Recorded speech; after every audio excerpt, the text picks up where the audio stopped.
Hey guys, welcome back. So just like always, we're going to read the recap and then we're going to kind of pick up where we left off, just like that. Suular, 34th of Stivos, 301st year of Dark Reign. On they traveled away from Seamus and the Lich, away from where they lost Halifax. They passed deer, they passed squirrel-like things with large ears and black webbings, they passed spined and barbed mammals of all sorts. That was because Ostoya was dangerous to even the smallest of animals. But now it was daylight and the animals hid in shadows watching from afar.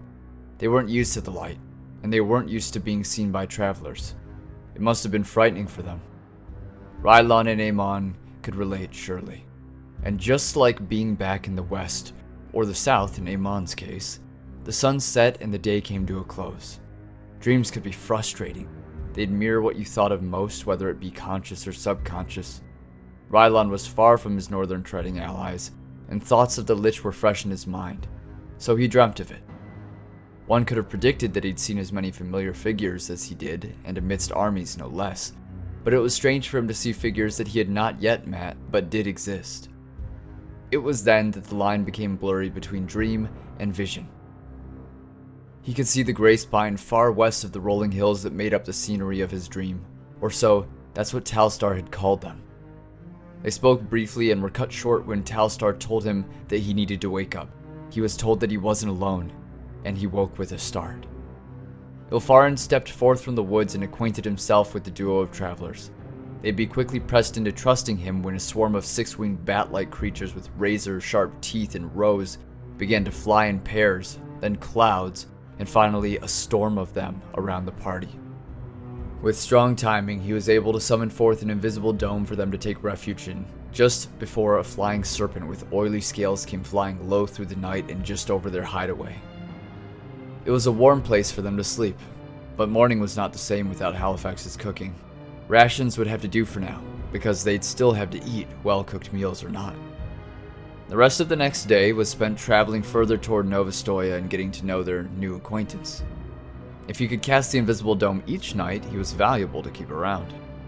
That next night they came across an abandoned cabin, far from civilization by both distance and by appearance. It had boarded windows, rotted wood, and a broken-in door. It alone was perhaps 30 feet by 30 feet and just barely 2 stories tall. Ilfharyn could detect the faint residue of magic in the cabin, and ventured to find the source. It was Kyril, alongside 2 dead gaunt ones and a cold corpse of a man rid of his heart. Kyril was the demon that Reuben kept encountering somehow. Apparently he was there looking for a weaponized chain with sharpened edges. When Kyril was finally gone, they rested. Eamon dreamt of his sister. She had come to warn him about the darkness returning to Ostoya and bringing with it, something. She never finished her statement before she suddenly began withering to bones, and as Eamon leapt to catch her, he woke sweating and retching up a blackish ichor. And at the same time he woke, there was a banging on the door. Then the windows. Stezril was there, and he was very desperate to get inside. He shouted and he screamed for Rylon to let him in quickly, and as the door opened, Rylon witnessed Stezril eaten by the oily flying serpent from the night prior. The force of it knocked Rylon back into the layman's tiny hut, and the serpent bounded off the hut and streaked into the air, causing the small home to come crashing down in a shower of splintered planks and heavy dust. It wasn't long before a crunch resounded outside. Something had fallen from the sky. Rylon, still in a wreck, cast a ghost light on himself and quickly ventured out into the starry night. Before him, lying on the ground, was the crumpled and ruined body of Stezril, the Seraph of Zebriel. Eamon came to see what it was that was so important, the thoughts of his sister and his dreams still fresh in his mind. It was faith in Solima, after all this time, that brought Stezril back from the brink of death, and in shallow gasps, he warned Rylon quietly that it knew they were there, whatever it was.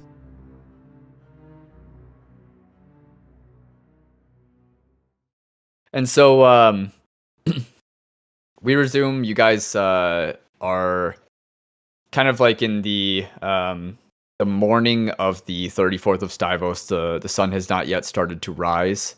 You're not sure really how long you've been sleeping before you were abruptly woken up. But when you were woken up, it was by a mixture of things. For Eamon, it was kind of the dream abruptly ending with Stazriel beating on the door and the windows, and as the whole situation unfolded, you know, the house came down in a heap of wreckage over top Layman's tiny hut, and Stazriel was just brought back to life where we ended off. His breath shallow. Did we get a long rest from that? No. Okay. Currently, you are kneeling before Stazriel, Rylon, and you just cast, I believe it was 4th level Cure Wounds on him, and that's where he got back enough energy to whisper that it knew you were here, whatever it was. Correct. Yep. So, as I'm kind of, I guess I got him cradled in my arms. Yeah. Stazriel, who's coming? Who knows we're here? He like very weakly is just breathing, like eyes half shut still. His left arm is still kind of jutting out to the left, like the bone broken. And even though you did cast this Cure Wounds on him, there are still, he's not like completely healed, and there are still visible wounds. But they've stopped bleeding at least. Right on it. It knows we're here. He just repeats, kind of like in a haze, sort of, unable to really comprehend everything that's going on and what you just asked. Does he look like he can walk? Like, are his legs function? No. I'd say he's probably too weak to walk, even with help. Okay. Can I attempt to like lift him, like straight up like firemen carry him, like over my shoulder? Yeah, absolutely. I don't think you need to. Well, what's your strength score? It's a 9, so -1. Okay, yeah. Go and make an athletics check for me. Okay. Oh boy, I'm gonna give myself some guidance. See if Solima will guide me on this lift. I need her to spot me real quick.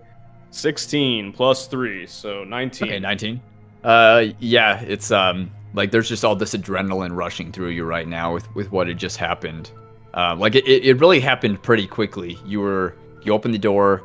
This thing slammed into the building, knocked you back, and like within a minute, adrenaline still coursing through you. You heard that like crunch outside. You guys were just talking briefly beforehand, and then you like rushed out there. So like all happened in the span of just a few minutes, and your adrenaline's still high, and you lift him right up and put him into a fireman's carry. All right, and immediately I'm going to obviously pivot and make my way towards the dome. Yeah, and Eamon was standing not very far from you, I believe. Yeah, he was a bit like a couple of feet away, but pretty sure. Yeah, he would have just recently stumbled out of the dome and basically currently kind of on his knees still. His shirt's covered in a disgusting black ichor. Mm-hmm. Kind of looks up at you. Rylon, what happened?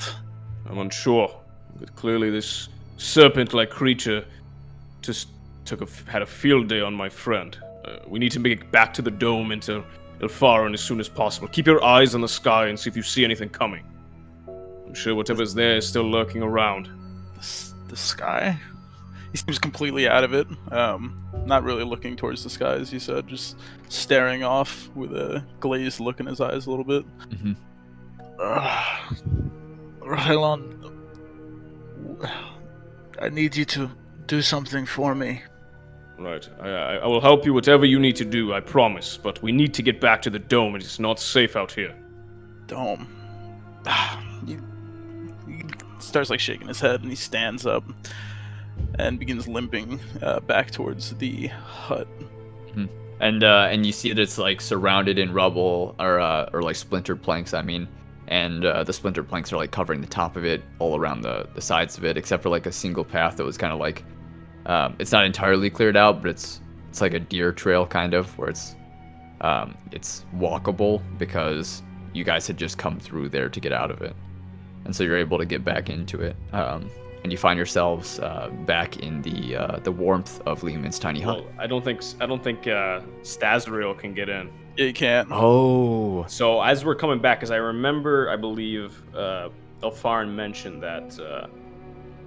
Unless he designates people, they cannot come in. No, that's right. Yeah. So I yell as I'm kind of carrying Stazriel back. I say, Ilfharyn, recast your magic. Eamon would step through the circle and just basically collapse onto the ground. I guess I'll be standing outside the dome. You're going to have to move, my friend. He'd just like lift up a little bit and just drag himself out of the circle or out of the dome. So this thing is covered in debris. Right? Yeah, like if you're inside of it, once you kind of dispel it, it'll probably all come crashing down on you. It's like, I don't know, maybe half a foot thick of debris. So not like enough to bury you or kill you, but probably give you a bonk on the head. Crashing down on me. Okay. I don't know if I can like Misty Step out of this. Because it says spells and other magical effects can't extend through the dome or be cast through it. But you can cast them on the inside. I don't know if I'm casting through it. Oh, I see what you're saying. I'm trying to get out of it before this thing collapses, right? There's kind of a problem here. So why don't you just like stand at the edge of the dome and then kind of like take one step out and just immediately Misty Step? If Prowler allows that, then sure, I'll do that. Yeah, there's, like I said, there's a single kind of path cleared away from it, like a deer trail where there's still some debris there, but the debris is like much thinner. Like you could easily just walk right through that spot. Cool.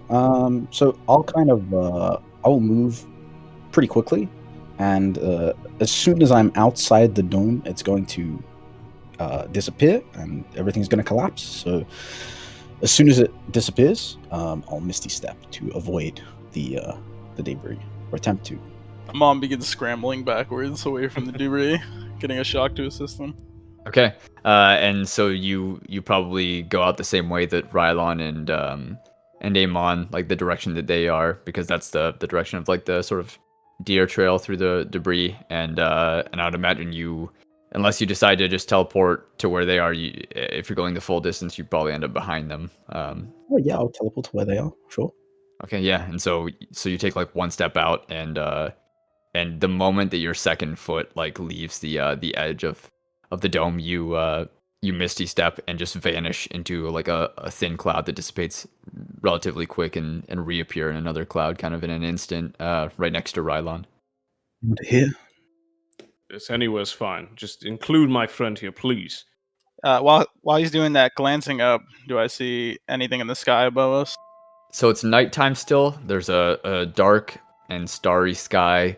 You could make a perception, but it'd probably be at disadvantage. Sure, I have perception at advantage every time anyway, so it would cancel out, yeah. You right. Old Eagle Eyes over here. That's me. Rolled a 23, sir. And so with a 23, looking up at the like the night sky, you see probably two of these little six-winged bat things with like razor sharp wings fluttering around.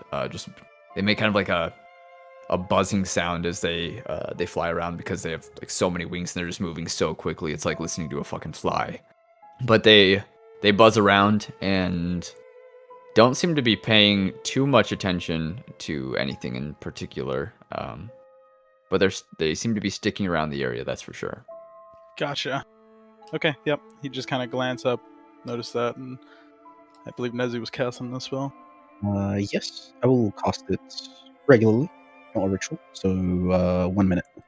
Okay. Yeah. I'd say a minute passes by probably without anything notable happening from these little things buzzing around. Probably the thing that sticks out the most about them as you're watching them, Eamon, because I assume you continue kind of keeping tabs on them. Oh yeah. They only have wings. They're like baseball shaped with 6 wings, like little tiny wings, and just these big beady red eyes and a maw full of like glistening razor sharp teeth, but no legs and no arms. Does it seem like they're just hovering above us, or does it seem like they're moving in any particular pattern? Like, does it look like they're watching, or or if they're searching, anything like that? Anything I can glean? They're not moving in any particular pattern, and they're not like hovering, but they are moving around, and now and then it looks like one of them like turns to face you guys and then continues like flying around, and then 10 more seconds pass before the other one like turns to face you guys, hovers there for just a second, and then like turns and continues flying around. Huh. So take from that what you will. Yeah, just keep like disconcertingly watching them, just glancing over every couple seconds, waiting for the spell to go off. In the meantime, I'm going to try to look where Stazriel looks the most kind of janked up, like whether it be like his legs or his arms or whatever. And I'm going to hold my hands on there, and I'm going to cast, or not really cast, but use my racial ability, Healing Hands, and I'm just going to give him another 7 HP. Okay. And you see that there's like a long gash that runs from like halfway down the left side of his neck, down past his collarbone, down over his like left pectoral, and like halfway down his ribs. And there's a clear tear in the robe there as well. So that's like, it's plain to see. And so I imagine that'd probably be the most gruesome thing, like as you can see like sinew and muscle and bone. But you can't see like past the ribs or any organs or anything that would be sticking out or anything like that. Okay. Aside from that, he also has his like messed up arm that is clearly like at an angle that it shouldn't be, like it's broken, but that could just be like reset and heal over time if you don't have magical means, for example. It's something that could potentially wait. All right, so I do that. I heal him up a bit more, and I guess I just wait for this hut to be casted up. Yeah, and he's breathing shallowly, and so like as you're doing that, and as Eamon's looking around, and Ilfharyn is casting this spell, you see that as Ilfharyn is casting this spell, that kind of haziness that happens around his like face and hand, like a fraction of the intensity of that kind of comes over the rest of him, just like a shimmer around him almost, or like a distortion from heat practically. But when the dome is finished casting, the shimmering stops and things go back to normal. You can see the rest of him, just not his face or his hand, and the dome forms right there in front of Ilfharyn. All right. I guess we're already inside it, right? Oh yeah. Yes. Okay. So I guess I just gently put Stazriel down on the ground and kind of stand up, and I guess try to give him some space or some rest. And I look towards the rest of the crew. I look towards Eamon, because he was looking a bit perturbed. And I say, Eamon, are you all right? What did you need help with? I'm always been towards you. He still looks pretty green. I need you to contact my sister. I need to know if she is okay. Unfortunately, I cannot do that tonight. It would have to wait till the morning, if that's all right. He let out a string of elven curses, and it's fine. It's fine. It's just I think something bad has happened to her. But I'm pretty sure I've went over this with you. I don't know your sister, so the odds of me contacting her are very slim. Just contact someone around her. Find out if she's been seen. Find out if anything has happened. Right. Okay. Also, Well, he takes off his shirt and kind of turns towards Ilfharyn. Can you clean this? It's quite disgusting. Can I what? Sorry. Can you clean this with magic? I've seen such things before. Do you believe me to be a magical cleaner? He kind of looks at you casually and gives you a shrug. You could be, if the shoe is able to fit. The shoe. Not as an insult, of course. I'm saying if it's something that you are able to do, I would appreciate it, so I wouldn't have to risk going towards the water by myself. No, here's the thing. I know of the spell that you speak of, but it's not my expertise. I see. Well, no bother. Kind of like tosses the nightshirt on the ground and just leaves it there as he goes and like reaches into his bag and starts pulling out bits and bobs until he pulls out his blue vest. He's fitting it to himself. wait, he was wearing a little nightgown? Yeah, like a nightshirt, ruffles and everything, covered in like disgusting thick black ichor. Oh god. Okay. Eamon, can I ask you a question? Oh, you'd be fascinating, laces. Yes? What exactly were you regurgitating earlier? I was sick. You were sick. Very, and I still don't feel very, well.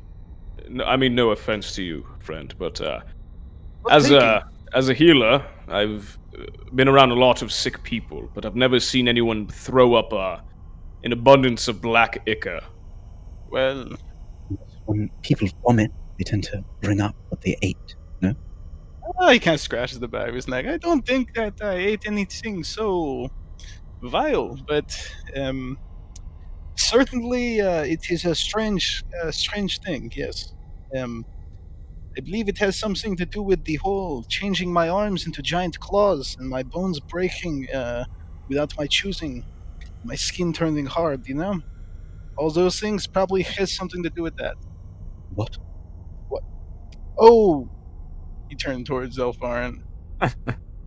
I thought we had mentioned this earlier when Rylon said that thing about the whole problem I had. No? The whole problem you had. Whew. And he kind of like puts both of his hands on his waist. Right, we forgot Right. to divulge that information. Well, that could be very important to this man. You don't know. I mean, of course, you could stab him in his sleep and you wouldn't even know it. Well, I would not go that far. Come on, I've never stabbed you or attempted to. Not yet. Remember? I have seen you. You sleep quite comfortably, Rylon. I would not be so worried. I mean, no offense, but this is going to be a typical statement with me and you, friend.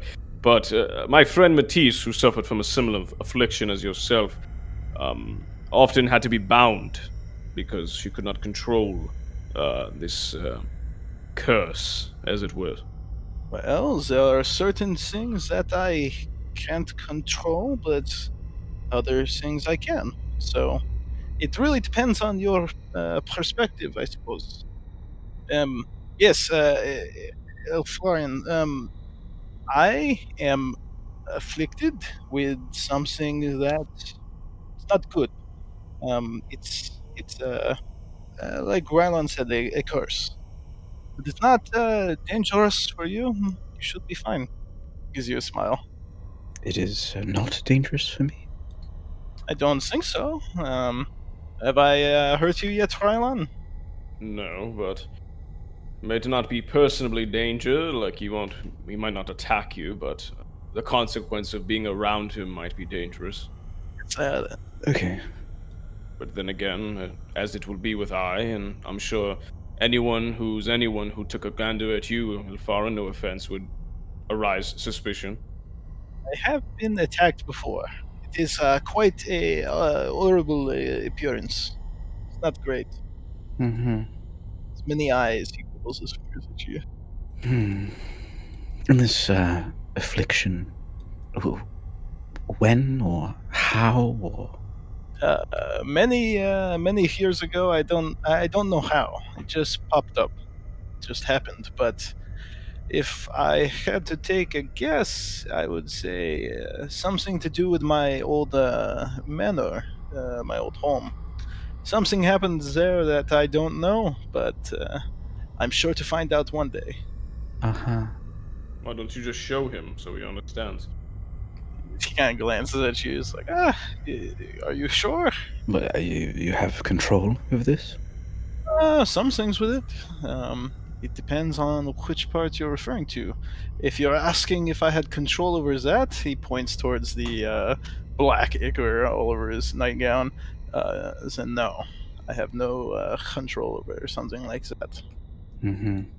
But something like this, and yeah, I'm gonna go ahead and use my aberrant transformation to shift one of my right arm here to a bone-like appendage.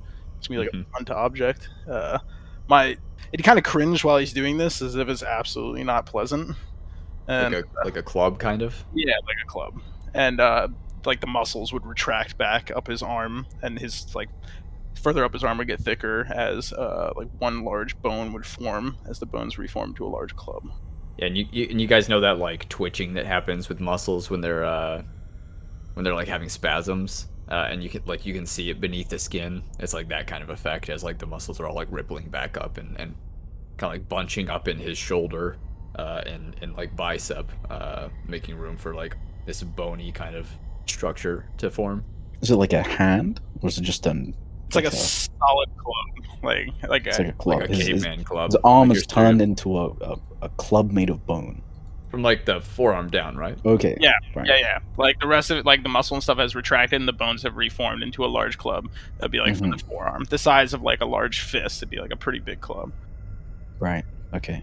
Ilfharyn kind of furrows his brow while he's watching this, and then raises his brow. It's a mixture of emotions, kind of some surprise, some disgust, some curiosity in it. He looks at the bone. He looks at you. At how do you? Is it Eamon? Eamon? Yeah, it's Eamon. Eamon. Okay. That's certainly something. Yes, it is just what did you say? The tip of the iceberg. Yeah, it's something small I can do, but it's not as scary as the other things. Mm-hmm.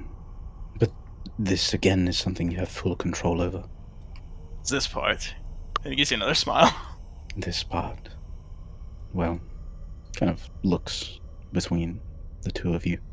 You are an interesting pair. Yes, I do hope that Rylon's goodness will protect me from a mob lynching me if it comes to that eventually. No promises. Mm.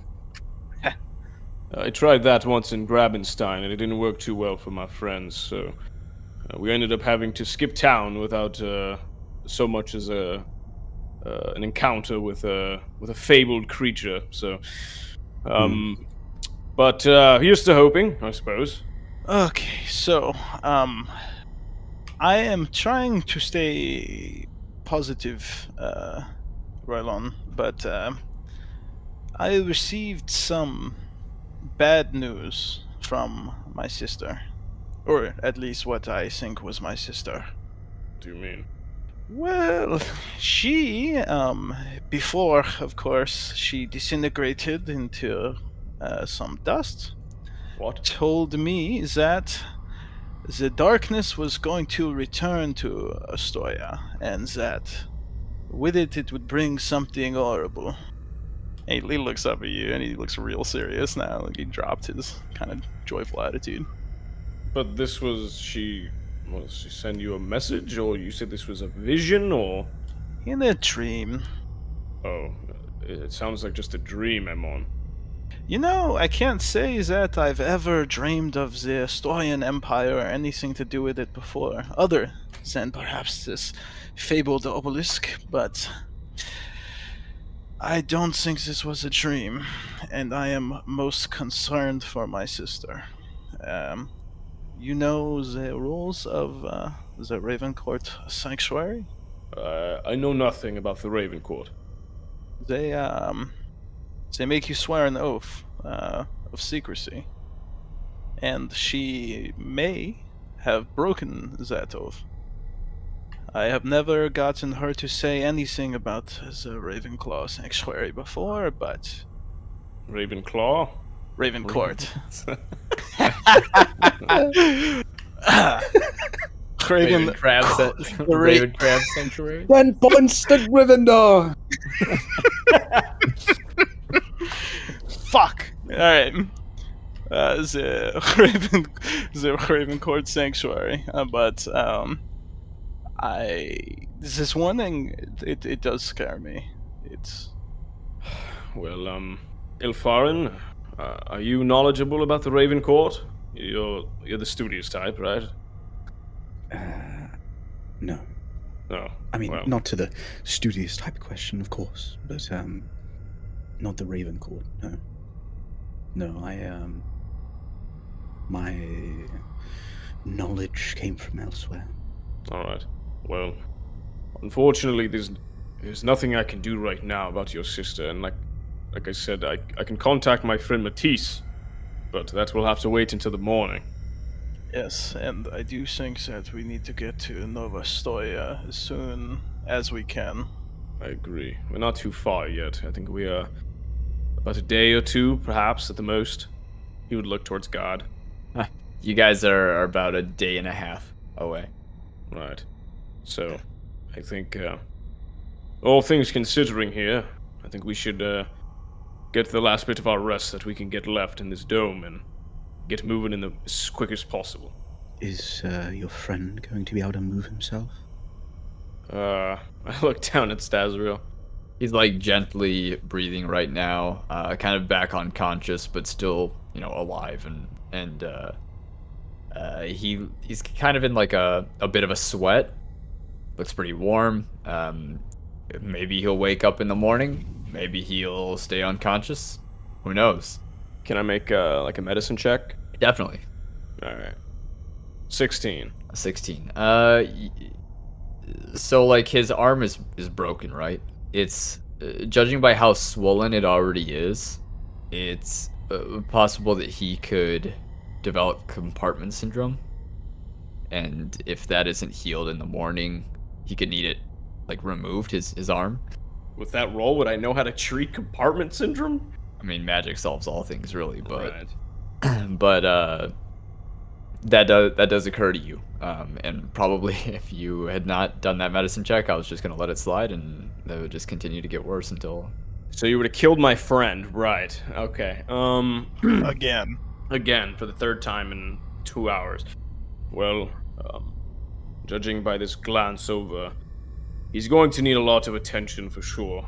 I will try my best to do what I can, and I guess in the meantime, I kind of, while I'm more paying attention towards Stazriel, I'm kind of like sprinkle my hand towards Eamon, and I'm just gonna cast another Cure Wounds at him. I'll do 3rd level on his hand. Okay. Before we wake up in the morning here. So I'll give you another. Hold on, I think I can have some more stuff I can give you here. Yeah, for some reason it's not adding my spellcasting ability modifier to these rolls. So it should be a total of 10 HP back to his his hand. That's what I thought. Yeah. Oh, gotcha. Yes. Okay, he'd kind of glance at it as this is being performed. Do I see this thing changing at all?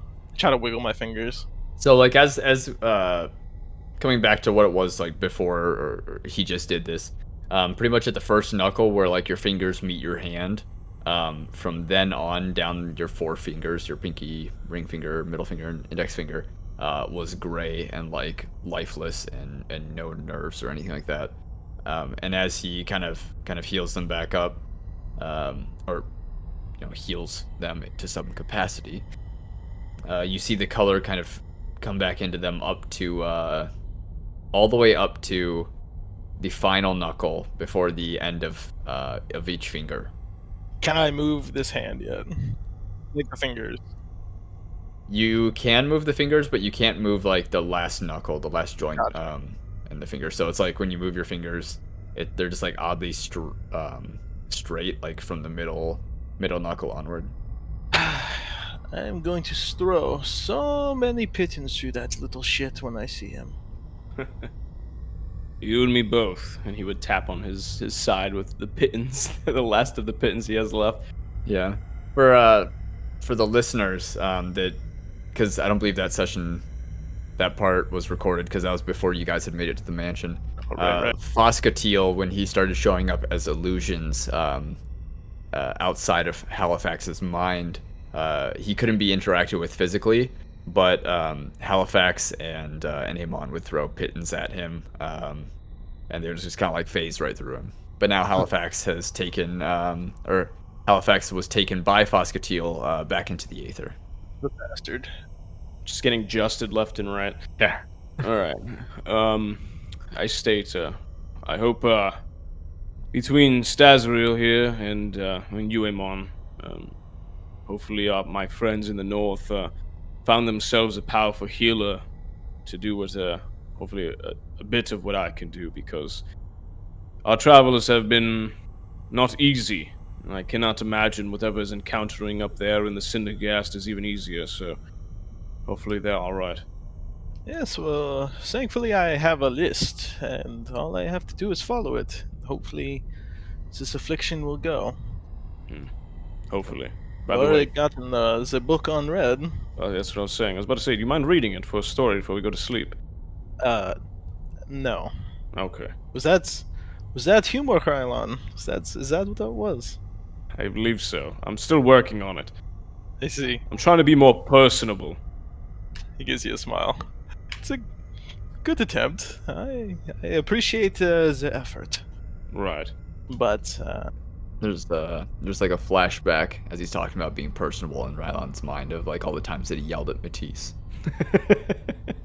Yeah, I was a dickhead. Matisse! I was a terrible person.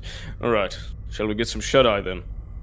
yes, I'm going to stay up for a bit and think, but please get some sleep. And he'd walk over to his little pack and pull out his pipe and some tobacco and just kind of sit down and start lighting his tobacco as he thinks. Alright, Mhm. Rylon would lay down and sleep. Sleep. Pass right out. And I assume then that Ilfharyn is kind of going into like his little trance. Correct. Okay. When you do that, is it like cross-legged sitting down, or is it like laying down staring up at the ceiling, or? I imagine it's cross-legged. I imagine it's Okay. like sitting up. Just for future planning's sake and understanding. Got it. Of course, yeah. Okay. And, being once again in this small, warm little hut, kind of like a safe place, it seems like you guys are all sleeping and going into your trances and none of you are keeping watch. Totally fair. And so, when you wake up in the morning, with the combined sleep of your previous hut before dispelling it and creating a new one, plus the current one, when you guys wake up, the sun is like coming in through the hut, like gently from the east, towards Nova Ostoya, and the hut is still up when you wake up. Stezriel is laying down there on his back, kind of still breathing shallowly. Looks like he has a fever by like the sweat that's beaded up on his forehead and like the sort of paleness of his face and like sunken in features of his eyes. And I don't know. Do you think that Ilfharyn kind of comes out of his trance before the others wake up, or does he like, knowingly just stay there in his trance, waiting for them to wake up, or? It would depend how long he was sleeping previously, but I would say he would probably come out of his trance. And I don't know, he would sit around just relaxing for a while, probably going through the spell book, deciding on spells, thinking, reading. Mm-hmm. Got it. Thinking, reading. Okay. Then, while you're like just kind of thinking and reading, I suppose that Eamon and Rylon probably wake up sometime around that time. Yeah, I would have woke up a little after Rylon. So we got our long rest? Yeah. Cool. Need that. I wake up and, you said, Eamon, you said you were sleeping a little bit longer? Yeah, a little bit. It looks like he slept pretty badly. There's some more black ichor in the dirt. I'm a bit, Rylon looks a bit upset. He's like, I'm usually the long sleeper. But, That's true. he gets over it in an instant, and, he reaches for, his bag and realizes that he has no rations. And he sees, Ilfharyn there as his stomach kind of grumbles at he may have been dreaming of eggs and dried Yeah. meats Quail eggs. and quail eggs.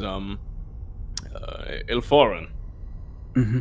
you said that you had at least a couple more rations for the road, eh? I take a quick head count, just because this other guy I can't remember the name of. Stezriel. There are now 4 of you. Okay. I open the bag, my backpack. I have a quick count, and then I pass you a ration. All right. I take the ration and I split it in half, and I eat it one half, and then I get on the ground next to Stazriel, and I'm going to attempt to magically heal his what do you say it was compartment syndrome. Yeah, on his arm. Yeah. Or in his arm. So I guess I'll cast another cure wounds. This time I will do it at 2nd level. Okay.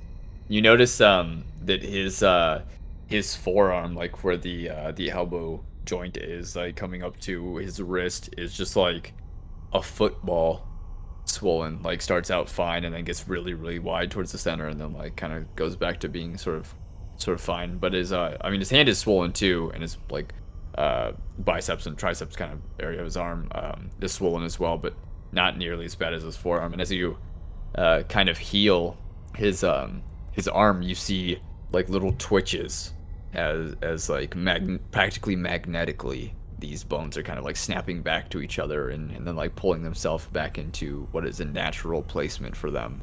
The swelling alongside this happening kind of dies down a little bit, not entirely. There will probably be some lasting swelling until like a day or so later, but his arm is like straight, you can tell for sure, like just at a glance. And he's still breathing very shallowly and sunken eyes and sweaty forehead. Alright, but he seems better. Yeah, definitely better. Okay. I'm going to just shake him a bit, try to see if I can wake him. Stasril. Whether he says it like consciously or subconsciously, like he's talking in his sleep, he grumbles to himself, "Imperious. The mansion. Bonusau." And that's it. Is he about to turn into the Winter Soldier? What was that? Bonusau. Does that name mean anything to me? Did Eamon mention to us that he's from that village, right? I think he did. Yes. Okay. I would have mentioned that's my family's previous village. It's also where Halifax's favorite wine is from. This is true. He said Imperious Mansion Bonusau. I just kind of scratched my head and cursed that Halifax isn't there because he's a lot better at riddles than I am. Stasril, come on, wake up. You have to eat. And I just shake him again. He just grumbles like incoherently a little bit.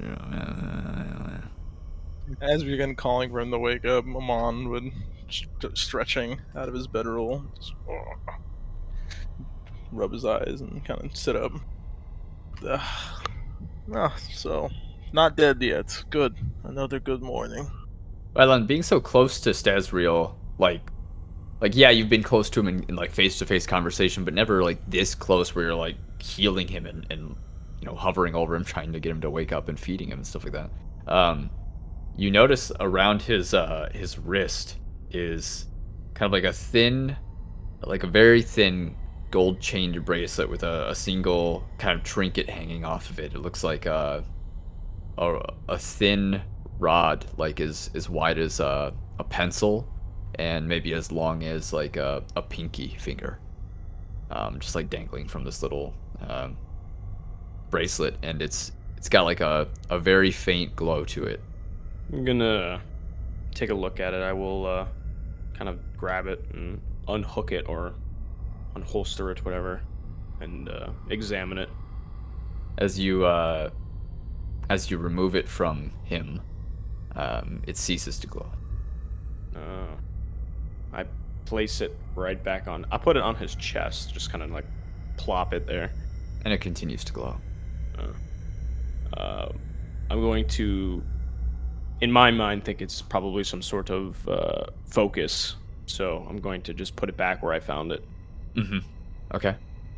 But do I recognize it at all? Like, does it look familiar? Can I make like an arcana or something? I'd say you could make or a religion. A religion or a history. I'll do religion. Okay, I mean, makes sense for you. Do I get to hold on? Because of our backgrounds here. Whenever you make intelligence to recall information about celestials, fiends, and undead, you add your proficiency die. So can I add that to it? Yeah, I would say so. Because it's specifically for religion. I would say so. Yeah. Okay. So I roll religion, and it's a 1d6 now, I believe. Yeah, you guys are level 2 advanced background, so yep. Sick. All right, religion check, normal. 23 plus 1d6. Let's see.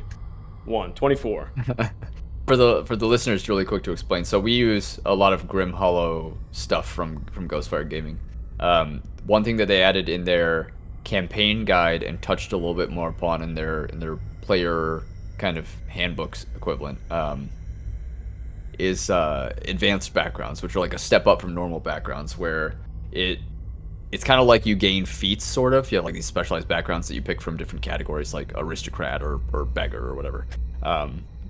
And they focus more on like passive roleplay rather than normal feats that you would gain on a level up that affect like combat in 5e.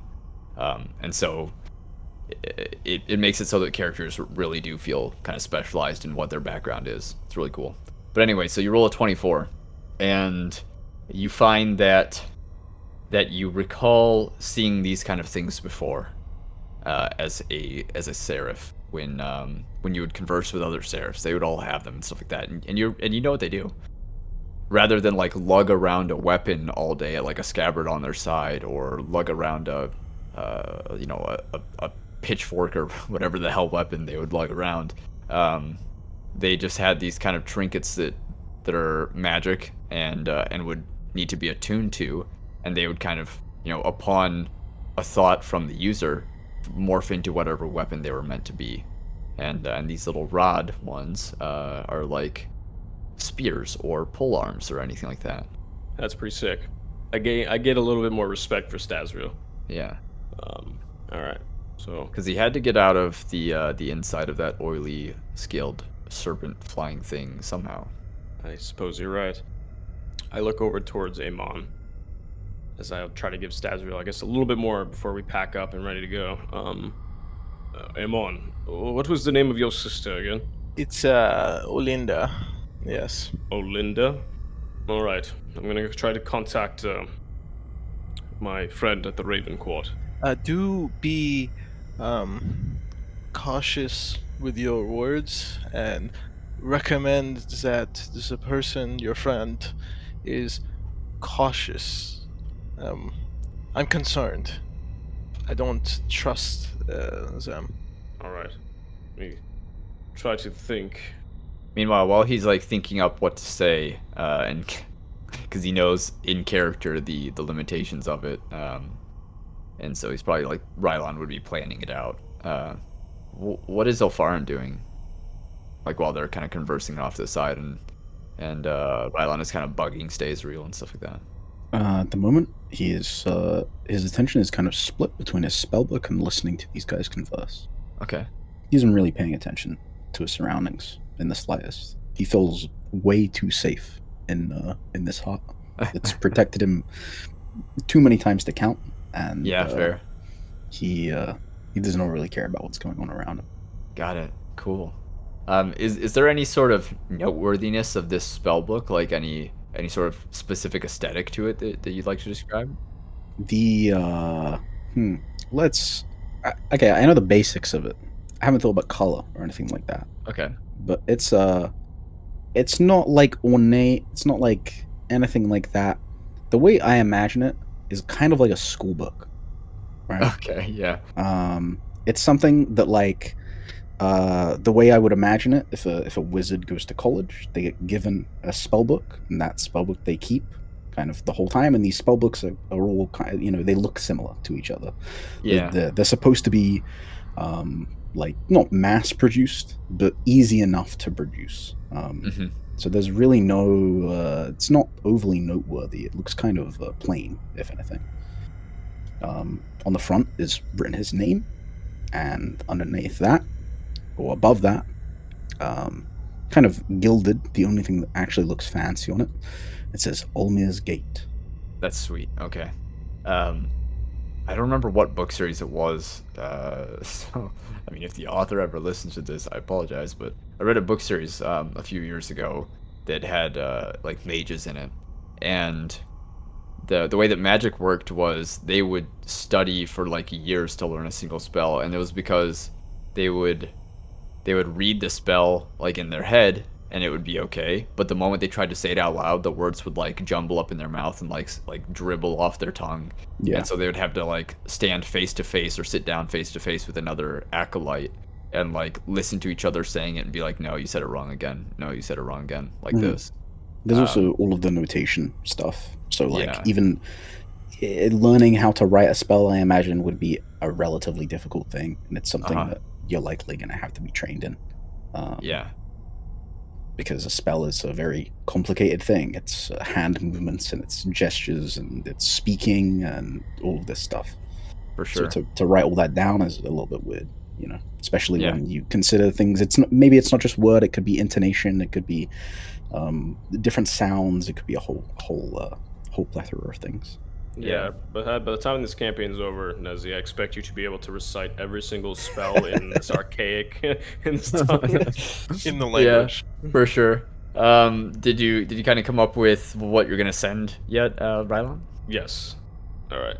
So I kind of kneel down, and I close my eyes, and I think to myself, as I cast sending towards Matisse, I say, Matisse, any word on Olinda?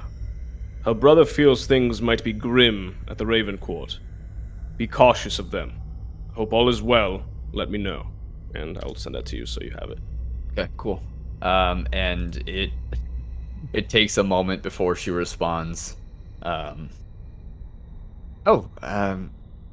Rylon. I like that you have been reaching out to me like this. I hope that you keep doing it, actually. I found Olinda. She's fine. Very pretty. And then that's it.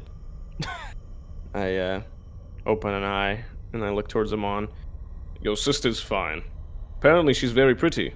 Oh? You seem to have left that detail out. Well, I There don't she need is. you trying to marry into the family now. That's not Well, exactly what I need, okay?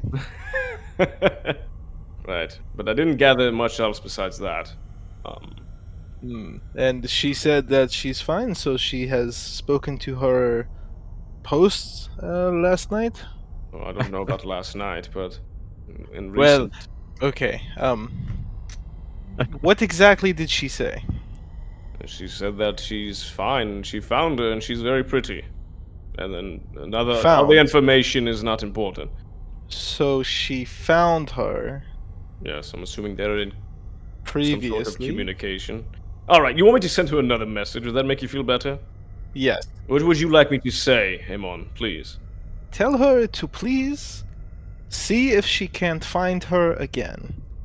And if she cannot, in a reasonable time span, then to tell you. We will check back in tomorrow. Okay. I cast sending again. Matisse, it is urgent that you find Olinda as soon as possible. I'm going to check on you again tomorrow. Let me know if she is safe. Be careful. He raises a finger as you're like finishing your sentence. Be care... And then that's all. So soon. I could try. Anything specific to ask her or to tell her? I sigh audibly now. I suppose I could ask for her life biography, if you'd like. Anyways, I should... And it cuts off.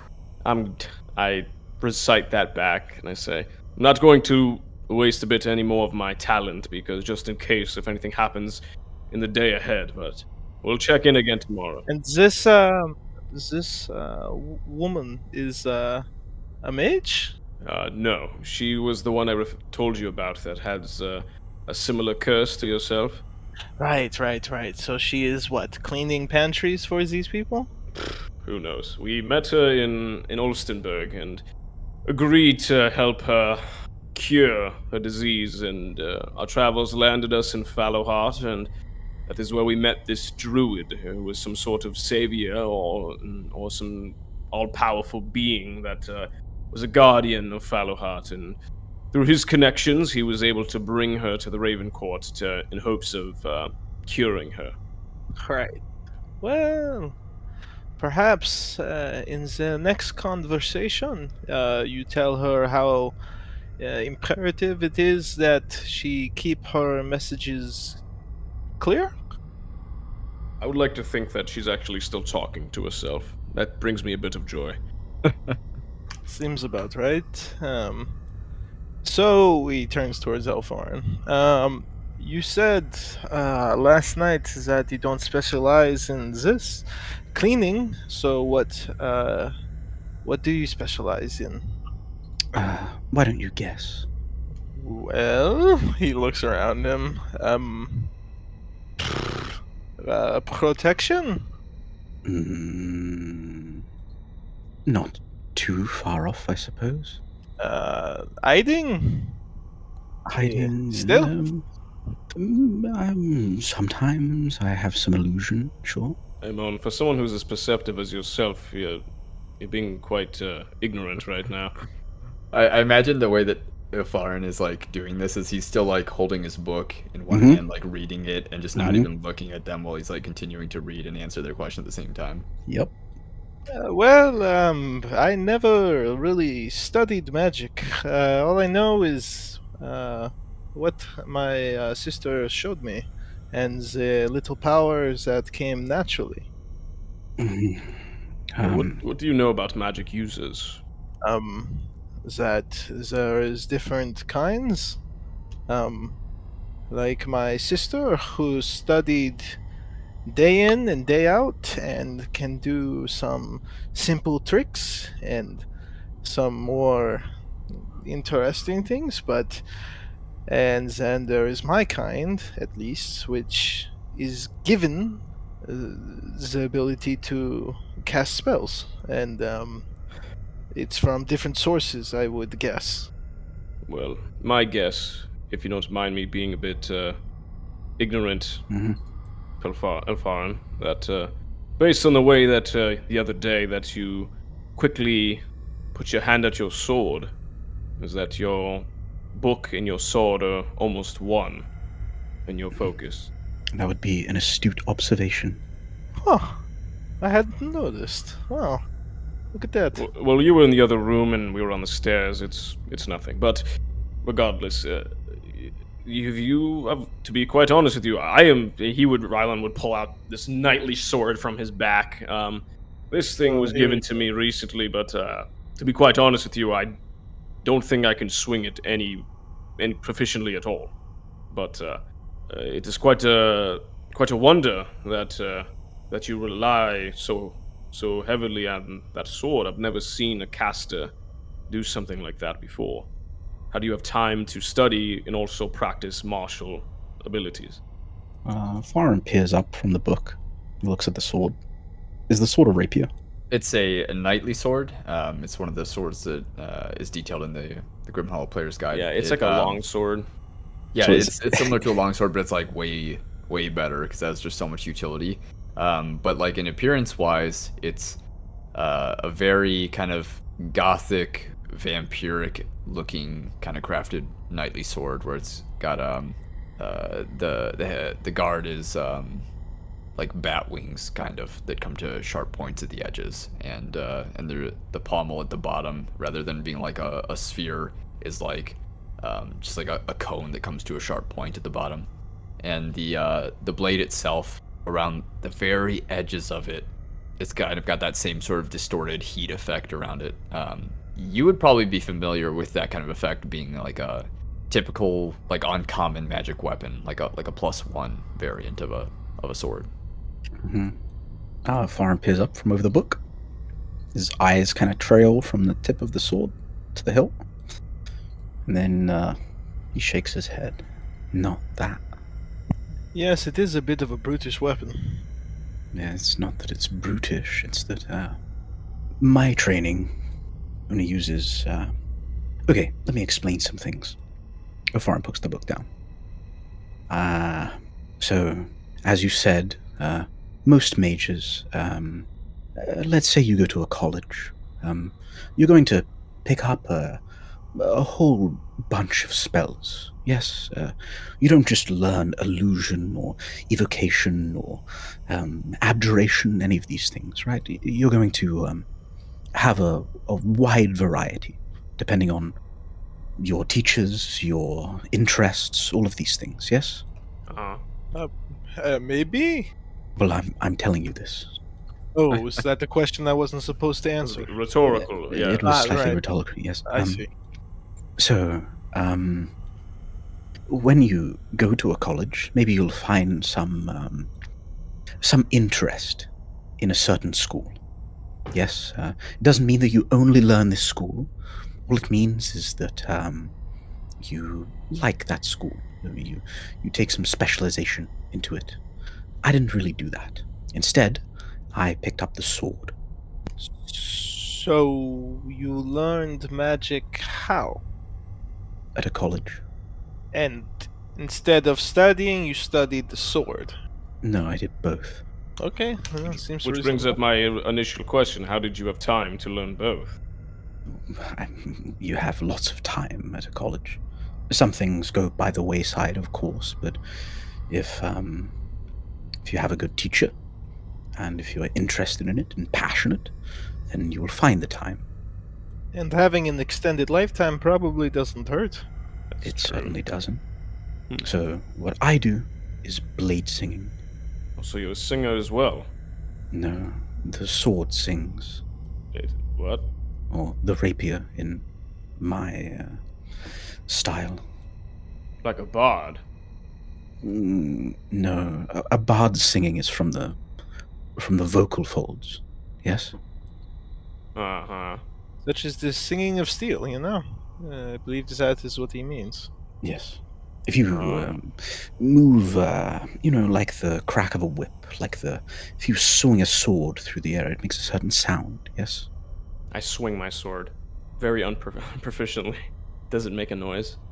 It makes like a gentle sort of whoosh sound as it like cuts through the air, but it doesn't like reverberate or hum or anything like that. Well, Just take some practice is all. I use a rapier because my style uses a rapier, or my master's style. and what style is that? Jaguar. Jaguar? Yes. Whew. You're full of surprises, aren't you? Is that surprising? I mean, to explain further, the Jaguar style is just a subsect of the cat style. I see. Why don't you show us a couple things? A couple of things. Yes, show us what you got. What, just striking the air? Yeah, why not? And I will stand there, and I'll say, "Give me your best shot." My best shot? Right. Come on. With a sharpened blade, Rylon? Is that the best idea? I can take it. I've got this heavy armor on. Okay, here, I'll do you a favor. I'll only strike you with the blade. I won't use any magic on the blade, yes? That's what I'm implying. Yeah, show me your martial abilities. I want to see you swing the sword. Simply swing the sword. So show me, Ilfharyn. If we're going to be traveling on these roads, they're dangerous. I want to show you that you can do something other than just being in a bubble. I hope he hits you very hard. Well, it's not a particularly hard-hitting weapon, but But it is accurate. Ilfharyn stands up I cross my arms. and puts his left hand on the hilt of the rapier. It's a rather nice-looking rapier, rather shiny. Considering the rest of him is pretty kind of traveled, pretty worn, right? The rapier looks like the only good thing. That and the spellbook. And he stands there. He looks at you. Are you sure? Yes, I'm sure. Okay. I'll just strike you. I won't go into the full song, but I'll just strike you. Are you sure? He's talking quite a bit. Perhaps you should sing. It's not singing. I want you to do the best you can, Ilfharyn. I hope you don't hold back when we're encountering monsters of the night. Okay. Here's the thing. The song is defensive, not offensive. Okay, hit him. Rylon, hit him. I mean, you could try. I attempt to do like a very terrible stance where I lift my leg up a bit, almost like a crane stance, like from an old martial arts movie. And my wings shoot out. My wings shoot out. You're looking like you're gonna strike me. Yeah. That's right.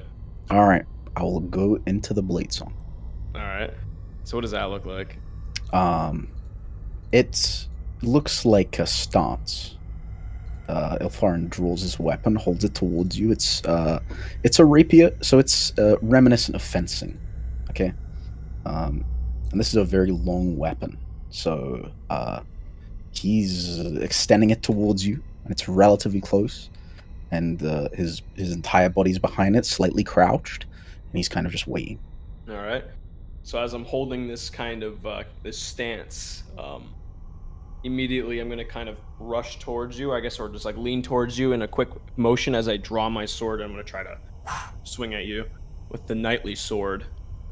So I will roll. I don't have proficiency with it, so I believe it is a -1 to whatever I'm going to roll here. So I'm just going to roll a 1d20, so I don't want to roll the actual attack. -1. 12. Does not pass AC. All So right. Ilfharyn uses the rapier, kind of just knocks it aside, just a tad, moves his body the other way, and it goes wide. And I will immediately riposte that attack and go for an attack on Jimmy. Go for it. 15. So, I'm assuming you're wearing pretty heavy armor. yeah, just pink. It just pinks against my armor. As it just kind of, the rapier just, I guess, bends as it hits my armor, and I just kind of look down on it and I say, "Is that it? Is that your singing?" This is a part of it, yes. Well, you're quick, I'll give you that, but you need more oomph. It's not about oomph. The spells are the oomph. This is defensive, as I said. Well, I'll tell you what. I'll be able to give you some more oomph. So, keep doing what you're doing. Mm-hmm. Well, I can give myself plenty more oomph, but, I don't really want to tap myself before our journey. Right, of course. Very well. That was informative. Good job. Ilfharyn holsters his rapier once again. I would like to imagine that we're fighting over Stazriel's sleeping body here. Yeah, go for it. That's fine. We can have that. He's just underneath us, unconscious as we're swinging swords at each other. Pale, covered in beads of sweat. Yeah. Yeah. All right. We don't have any horses, right? I imagine not. You had 2 horses. I think we had one, didn't we? We had 2 prior. Yeah, you guys had 2. Because I gave you my horse, right? I gave you mine. Because I flew. Yeah. So you guys had the 2 yes, horses, yes, and you yes. parked them kind of outside that cabin just to the west, like I think up, I don't know, like 100 feet or so, and then you approached on foot. We should probably check on the horses to make sure that they're still alive after what happened last night. Yes, that would be good. There was also some creatures in there last night. And he would give you the general description of the creatures. That was given to me as well. Yeah, The little red eyes and the wing. Yeah, and as he's describing them, you realize immediately they're the same gone little ones. things that were Oh. there the previous little night. mosquito things. Yeah, like little fist-sized kind of bat things Got it. without any feet. They're just like spheres, kind of with like 6 wings. Like that's kind of what they look like. Right. I'm gonna go check on them real quick. I'll be back. And with my wings already out, I'm going to kind of Superman fly into the air and just make my way towards where we left them to see if they're still there. Huh. 'Cause I believe Eamon actually used a pitten to put them in. To He nail did, them like down. to a I did, tree, to tie him yeah. down to a tree. Yeah. You're gonna have 2 corpses fucking tied to a tree in a second. Oh yeah. Going out there, you see that one of the horses is missing, but one of the horses is still there, and it's untouched. It doesn't seem to be minding any business at all. I sigh as I land on the horse, and I'll just shoot like a little fire bolt at the pitten to break the rope. Yeah. And I'll just make my way back towards the group as I ride back with one horse in defeat. This guy, perfectly good fucking rope. So, we have 1 steed now, Ah, which makes things a bit more difficult for us. is it my? Oh, fuck! It was my steed. Damn it. Was it the steed I was riding, Prowler, or was it the steed that they were riding? Sounded like you just decided that, so we'll go with that. Fuck! Red ship. Ah, that is unfortunate. had a fondness for the little beast. Could you not find him around, or He was gone. gone? Yeah, just gone. Was there a rope still tied to the tree? Or No, but there was a note there that said that he is going on his own adventure, and wish you farewell.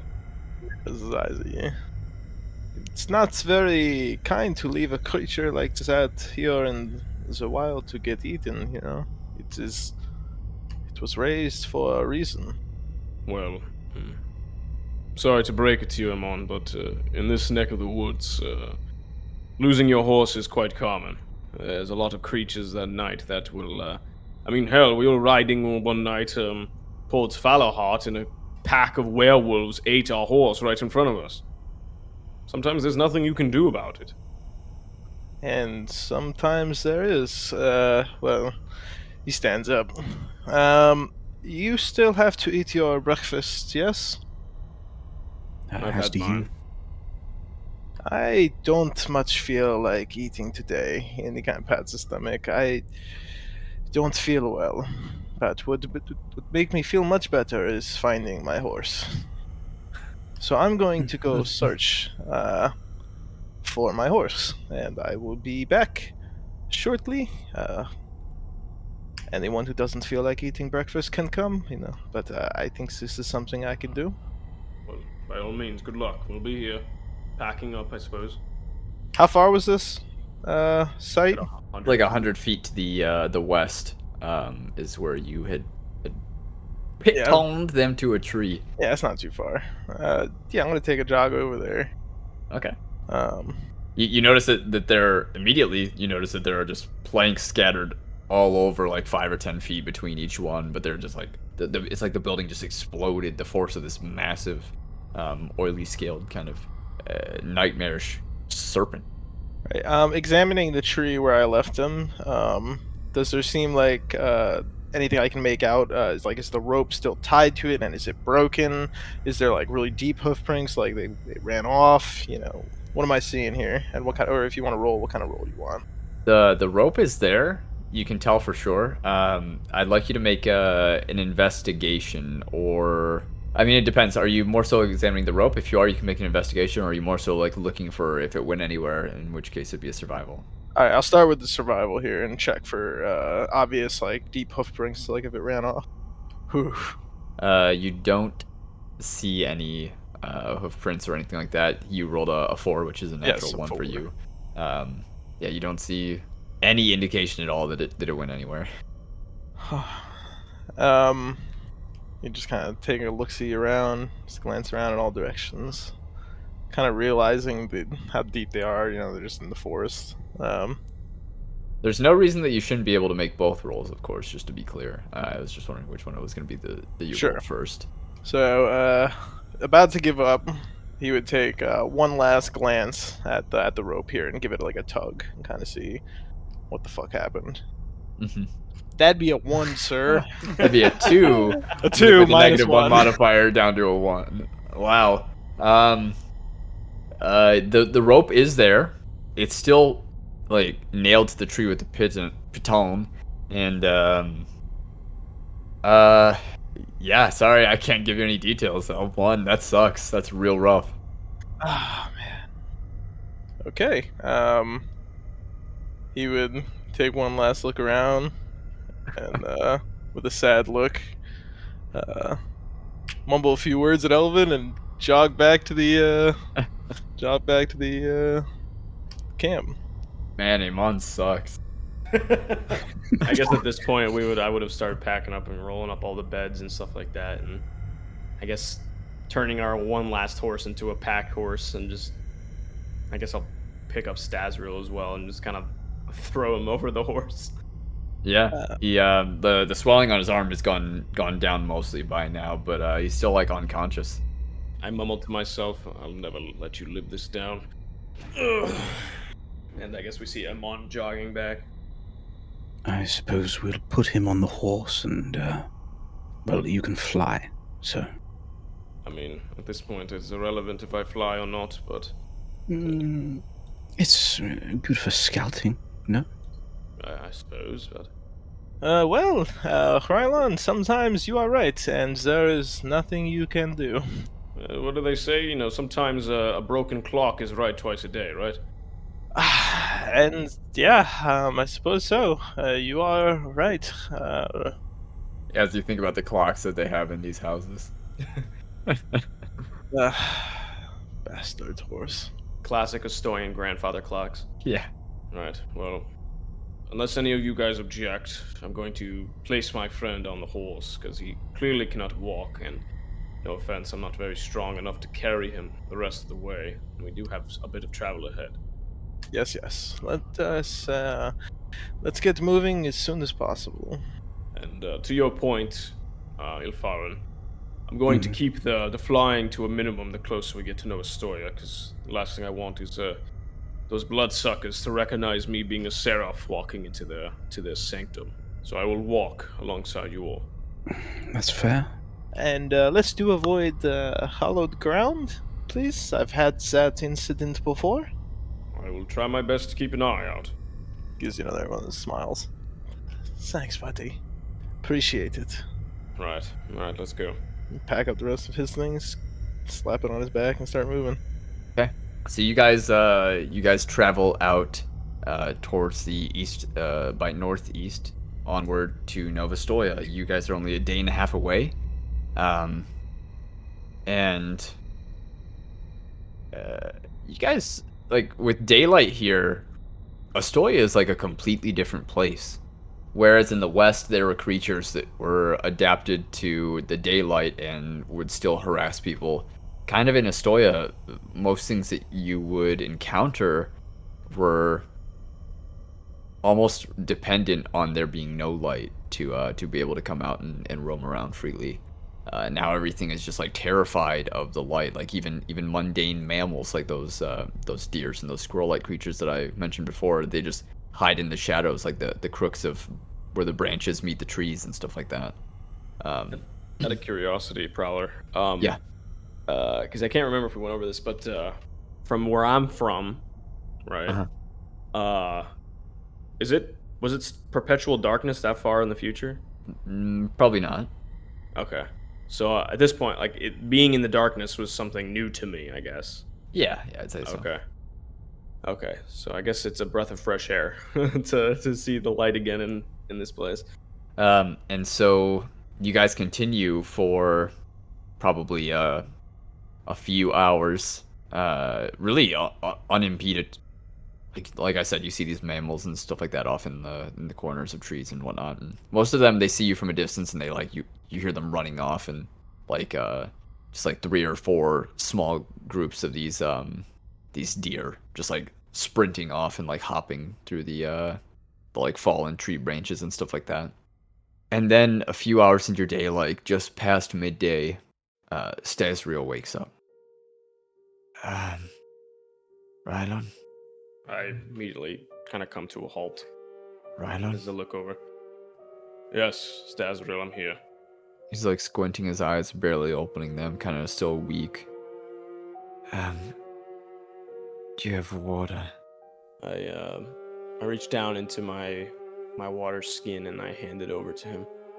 He like shakily reaches out his right arm and like grabs onto this water skin, like bringing it back to him shakily, and kind of like fidgets with the like stopper at the top before finally like getting it free and like bringing the water skin up to his lips, and his lips are like cracked and dry, and he takes like a couple gulps of water, just a couple, like not like he's draining the whole thing, but he just really needed some water, and then he kind of shakily hands it back to you.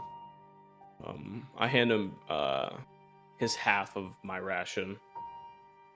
Are you hungry? Yes. I give him the half.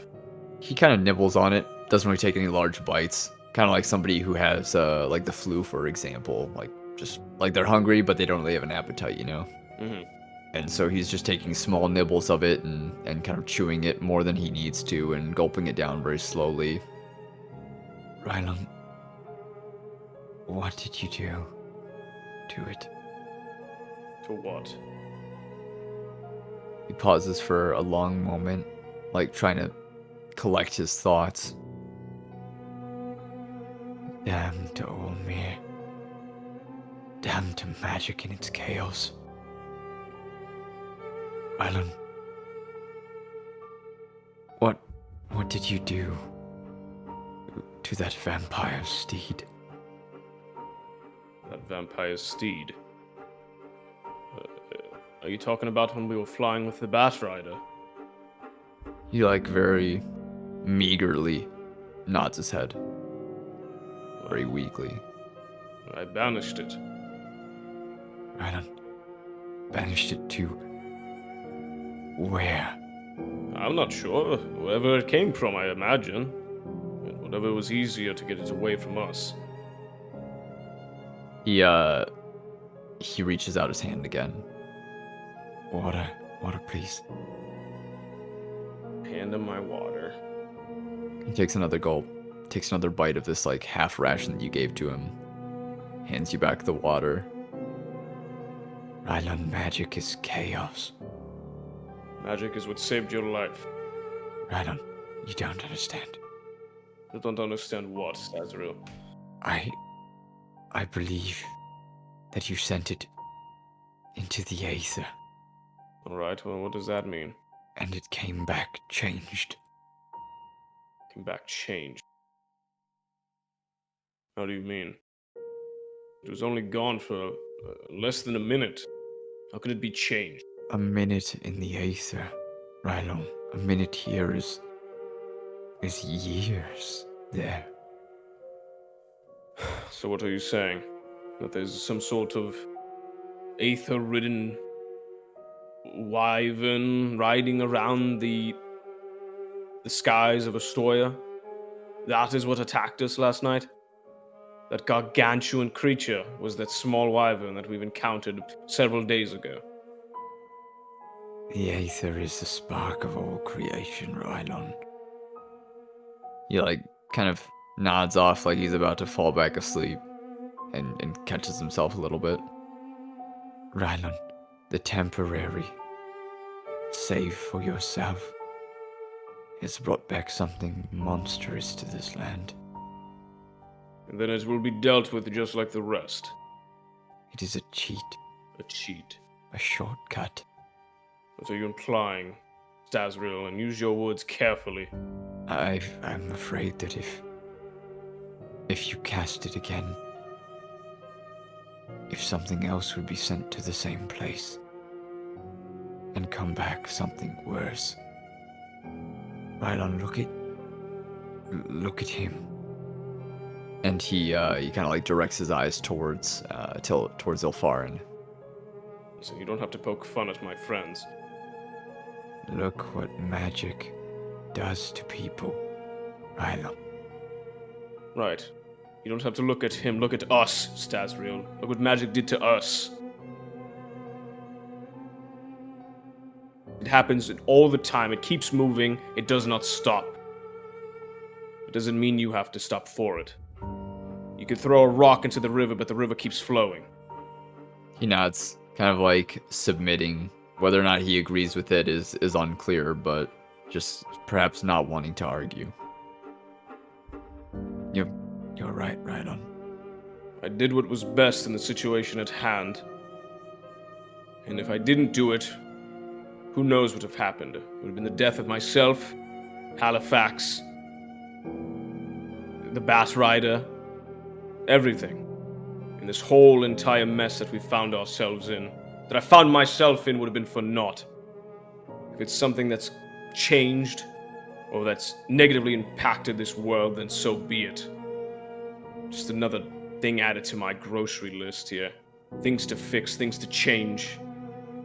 Things to revert back. Doesn't end. It doesn't mean I'm going to stop and cower or fear whatever comes my way. It just means I'm going to keep trudging along. As long as I stand, at least. Fine. You're right, Rylon. You're always right. So, this man hates magic because it does bad things. Looks back, still walking. towards Rylon. I don't quite understand your friend. It's people who use magic in bad ways and use it dangerously that cause issues. It's not implying that people who use magic inherently are dangerous. He's implying that myself, who's not as skilled in magic, like say Ilfharyn here, is playing with fate. Well, I'm sure that the power that you hold was granted for a reason. It's more just a birthright than a reason. Yeah, a birthright is just as true a reason as any. Stazriel, just get some rest. Alright? He's already like unconscious again, just resting. Like more so just sleeping, not like stuck. Like if you shook him awake, he'd probably wake back up, but he's resting. So I just put my hand on my forehead and just kind of like pinch it. I'm very kind of, just thinking or annoyed or upset, a whole plethora of emotions at the same time. So are those the first words he said? Or He mentioned something earlier, something about a mansion or a bonus sow. I don't know. and what does he know of Bonasau or any mansion? I'm unsure. It wasn't a coherent sentence, it was just words. 3 words, and he said in a stupor. Huh. And he kind of slow his walking pace to kind of match with the horses, and he begins shaking Stazriel's leg, hey, you, wake up, wakey. What? What do you know of the Bonasau village? There was a catastrophe. Some few decades ago. 5 or 6. It's difficult. You lose track of the years when you live so long. Yes. And this catastrophe was at the village, or? There was a concentration of shadow steel in the manor.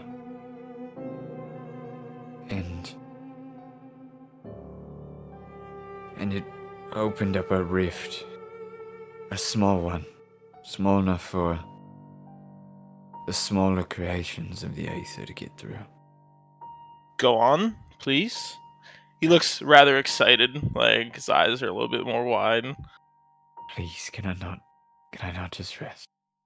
There's plenty of time to rest. We have a day's travel. And there will be plenty of time to speak of. But I would prefer if you would speak now, please. He sighs. Imperius's first seraph went there. He spent much of his time in Bonasau. He went into the manor to stave off whatever it was. And he succeeded. He did what needed to be done. But he came out changed in a way.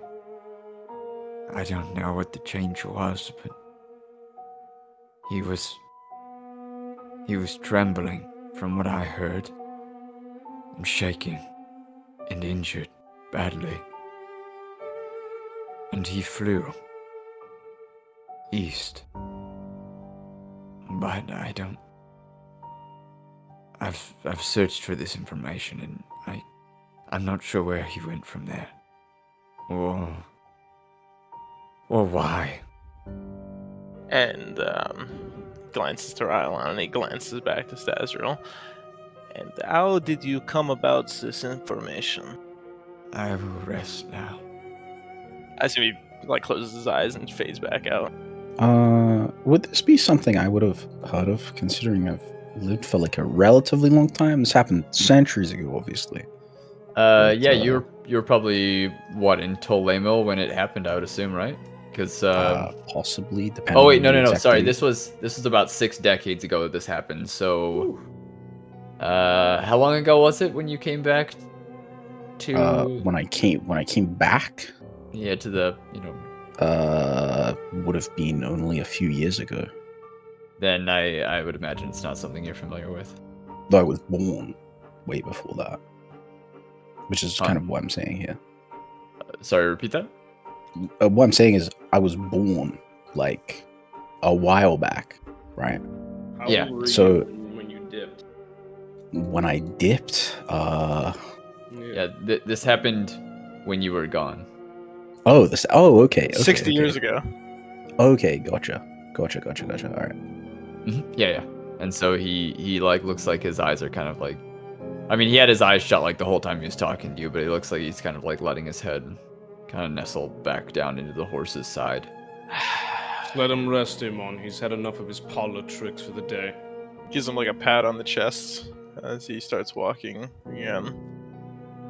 He's talking about my home, Rylon.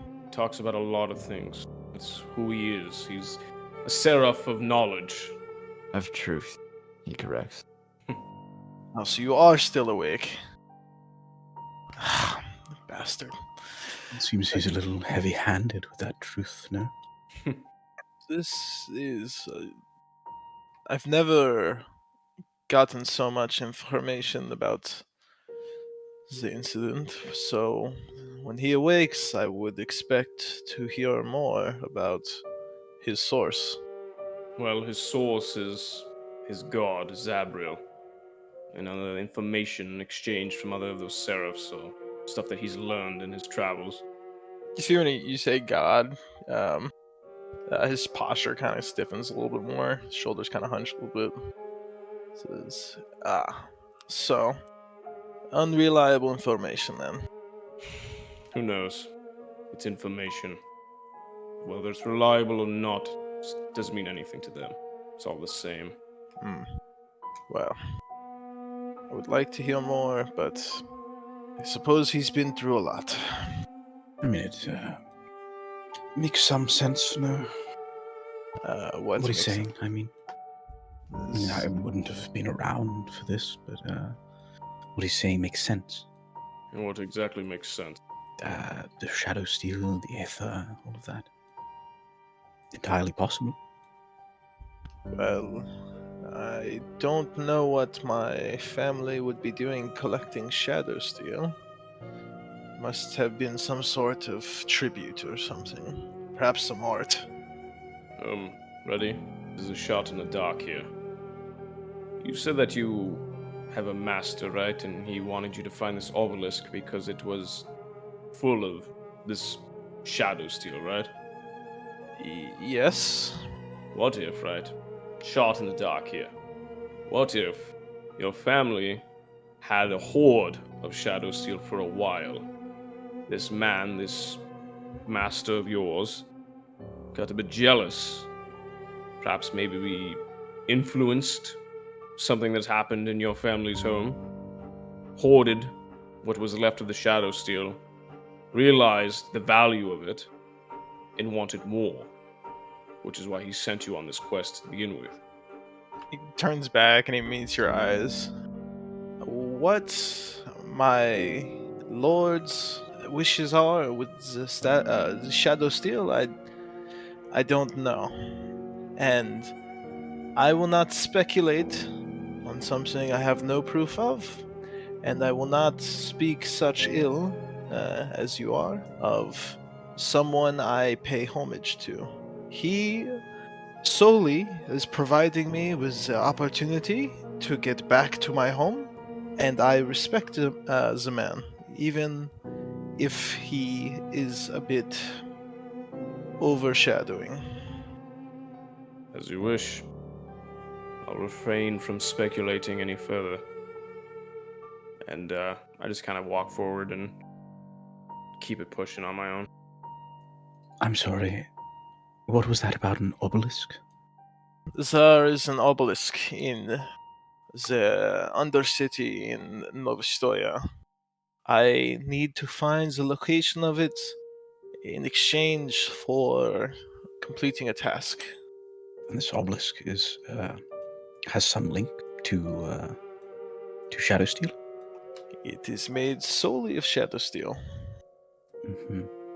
And this is your family's house. This is this whole hoarding shadow steel and the. I know nothing of any of this shadow steel hoarding nonsense. I heard it from him. I know nothing further. Hmm.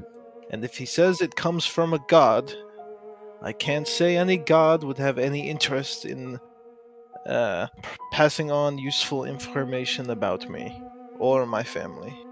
Mm-hmm. Interesting. Is that the reason you're going to Ostoya?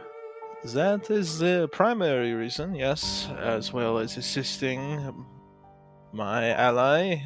He nods towards Rylon. But yes, I do need to find the location of this obelisk. And what happens when you find the location? Well, I will finish helping Rylon here with whatever he needs, and then I will report back to the Duke and let him know the location of the obelisk. And, well, then I have a long quest ahead of me. A long, grueling quest. Mm-hmm. So I imagine this Duke wants the obelisk. Or perhaps the shadow steel that formed it. It is very valuable. True. But yes, I would assume that Duke Delacroix is interested in the value of it, and perhaps some of the magic. I do not know if he has any affinity towards those sorts of things. Mm-hmm. Well, if you or we happen to stumble across this obelisk, I would, be careful. I have heard such warnings from Rylon and Halifax before. Yes. I believe that it has something to do with Halifax's condition. Correct, Rylon? He called ahead where Rylon's kind of walking. Rylon would just be keeping to himself. He wouldn't even respond. And who's this Halifax? Old friend.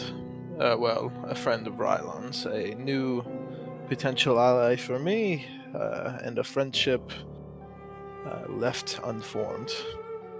That's rather vague. I don't know how much Rylon would want me to say, so I don't want to reveal things that are not my secrets to hold. Understandable. But Ilfharyn kind of smiles a little bit when he says that. but this is all very strange.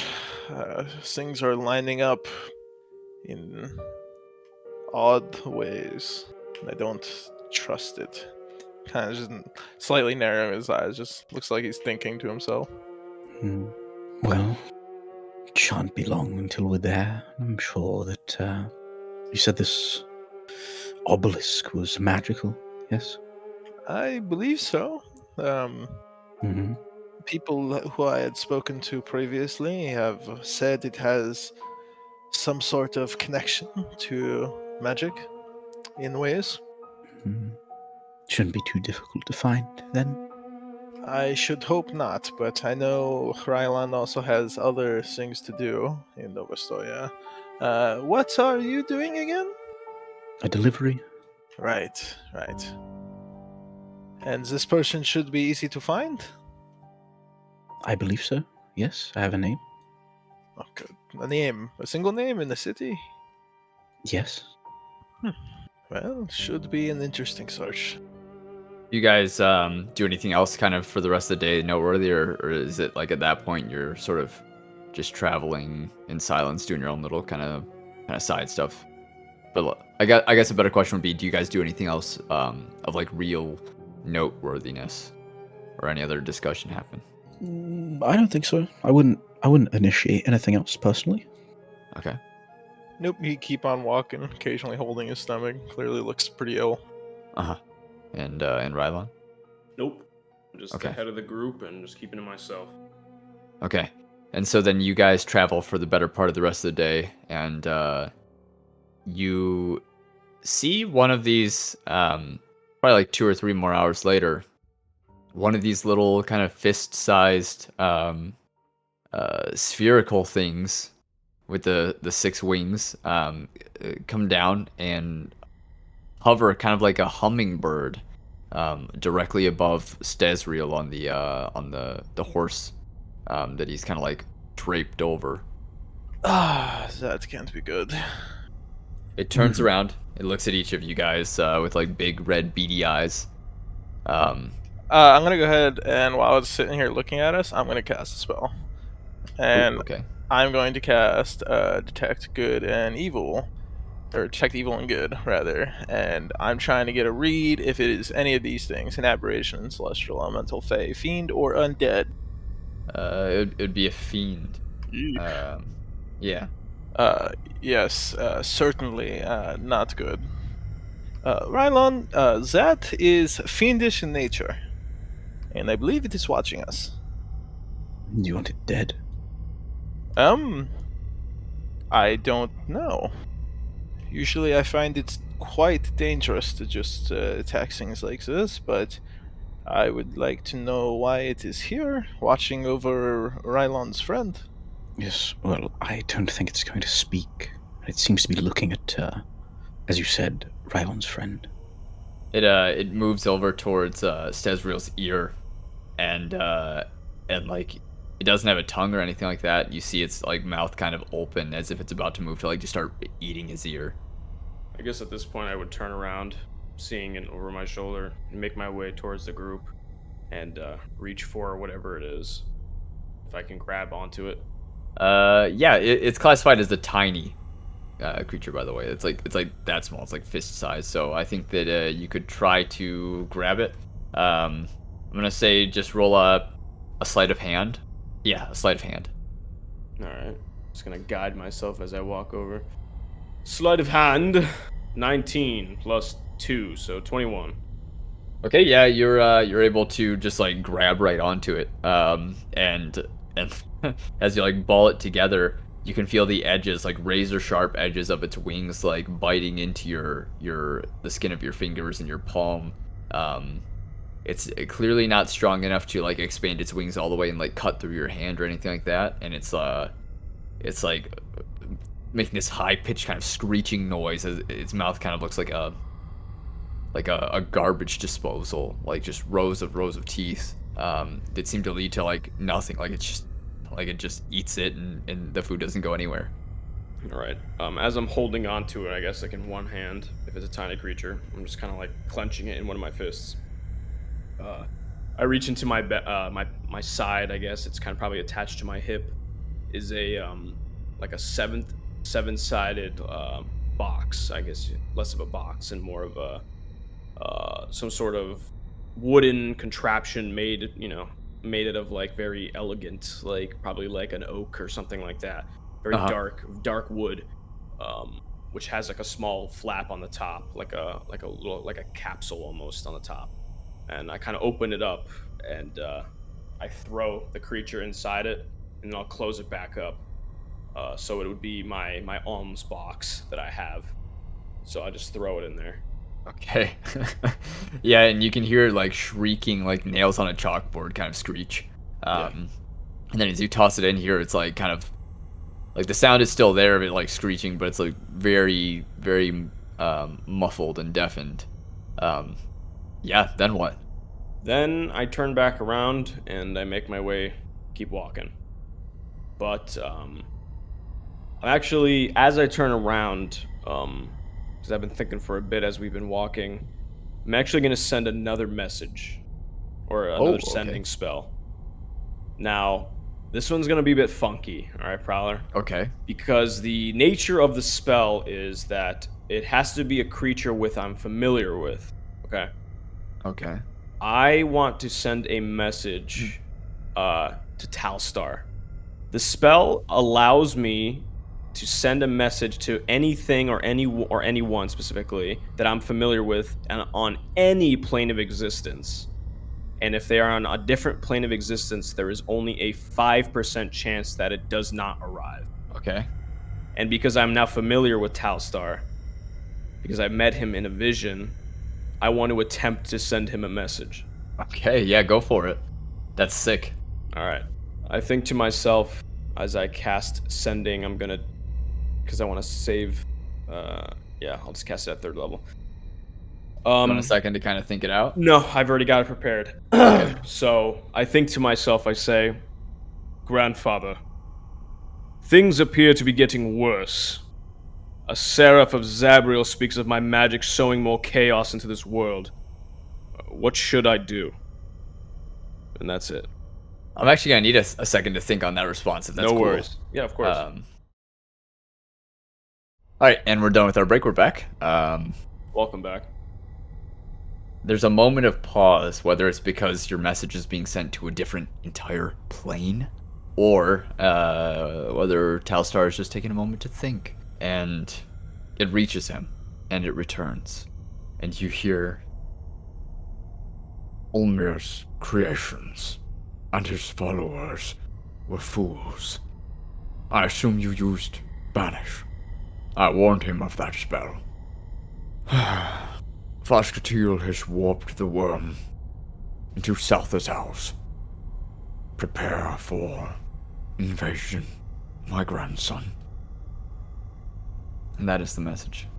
Rylon would be eternally screaming his mind out, kind of throwing a tantrum in his own head. Maybe you would see him, since he's walking ahead, maybe fidgeting a bit, kind of, maybe like punching like Look slightly. a little upset. Yeah, I'm definitely like red in the face for sure. Your match paces with you. Rylon, listen, I am sorry that I offended you earlier. Your plan has merit, but I mean not plan. Your theory had merit, but you must understand that the Duke is much like your god is to you. He holds my entire family in his hands. And so to speak ill of him, or to imply he is in some sort of nefarious plan, is not something I will be able to stand by. It's not a choice, and I'm sorry if I've made you upset. It was my fault. I shouldn't have assumed. To be fair, we barely know each other, and when I consider you a friend, but in reality we're more of acquaintances, right? You don't know enough about me, I don't know enough about you, so I don't know what is touchy or what is not. And unfortunately, that is one of my flaws in my life, is that I don't care about these sort of things. I speak my mind, and my mind speaks for me. Well, Whether it's right or wrong, it's something I cannot stop from happening. I will try my best to understand, but I come from a place where the wrong words in the wrong ears could mean many bad things. Politics is much of my life. Not recently. He looks around at where he's at, but still, the customs are somewhat important to hold by. In some ways, I get that. I was brought up in customs and morals and ideas. So I guess I just spent the later half of my life trying to ignore them. So, makes... Sometimes I don't really know who I am. If that makes sense. But what the seraph on the horse there said has some merit. I did a bit of research on my own, and, well, there's a lot more to the dragon creature serpent that we saw than meets the eye. He raises an eyebrow at you. Research? Yes, I just sent another message to someone special. I see. So, Well, I won't try. Well, just know that there are plenty of things here in this world that want to kill and maim and destroy. What's one more? And meanwhile, you still hear this thing like muffled screeching in that little box that you have. Are you going to do something with that thing? I believe that it will likely call for help at some point. If it can. Do I know what it is? From taking a sudden glance at it earlier. Roll for me an insight if you don't mind. My specialty, of course. I assist him because it's, I was talking about how it's fiendish, and, pretty good at insight. I could talk it over with him. I think I'm gonna give you advantage on it because of not only what Grandpappy Talstar told you, but also that Eamon did do a little bit of research himself earlier, and All right, 18. Okay, probably something that you're familiar with. So, from what Talstar had told you, and from what you learned from Eamon, and kind of like your own sort of natural intuition, it is reasonable to assume that the Foscatil, as Talstar told you, being in the plane of all creation, the aether, like the space between everything, turned this worm into Southazals, which are like little demons, like fist-sized demons. And there must be thousands of them because they seem to make up this whole kind of like serpent creature. As it So they like mold into one creature, yeah, as opposed to and then like break apart into all these little ones. Okay. And so that's probably what you would be able to understand about them. So that is what I have with me right now, is one of these creatures? Yes, one of them, like a single piece of the whole. Well, if what Stasriel says is true, it knows where we are and it probably knows where we're going. I believe that this here is just a piece of the puzzle itself. I think I'm going to hold on to it for a while. Let it squirm. If it yells, it yells. Let it throw its tantrum, I care not. You think it's sentient? If it is, it's probably not going to speak to us. Can you speak to fiendish creatures?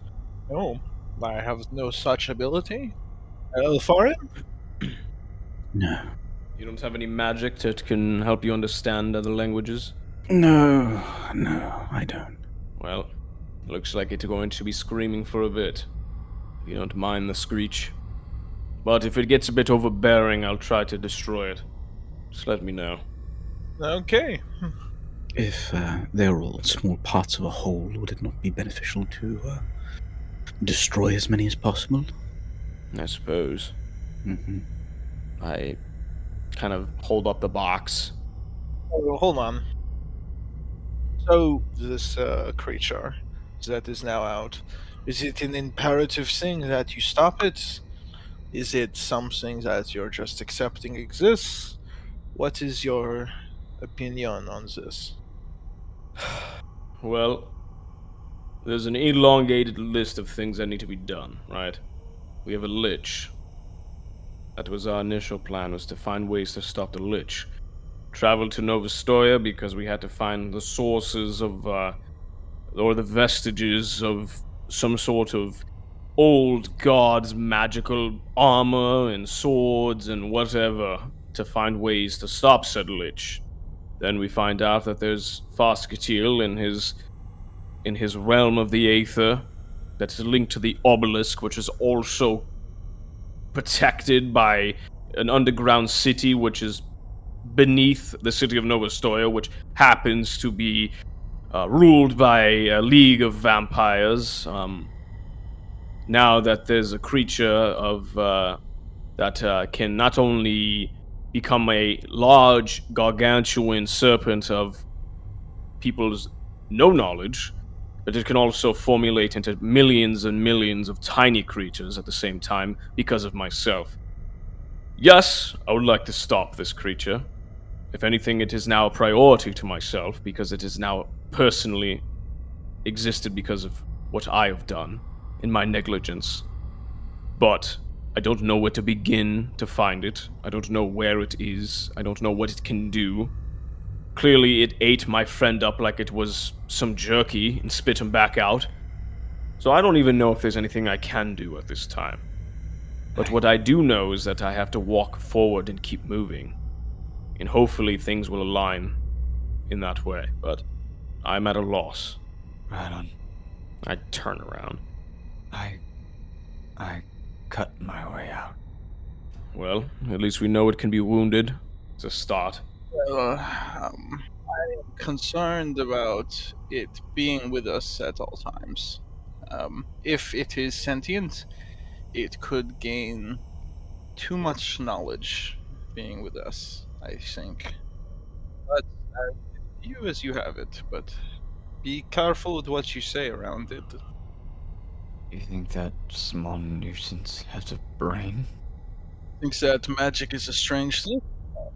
Something that was created in the plane of creation certainly could do many things. I have no idea. I am not a wizard nor a god, but I am cautious.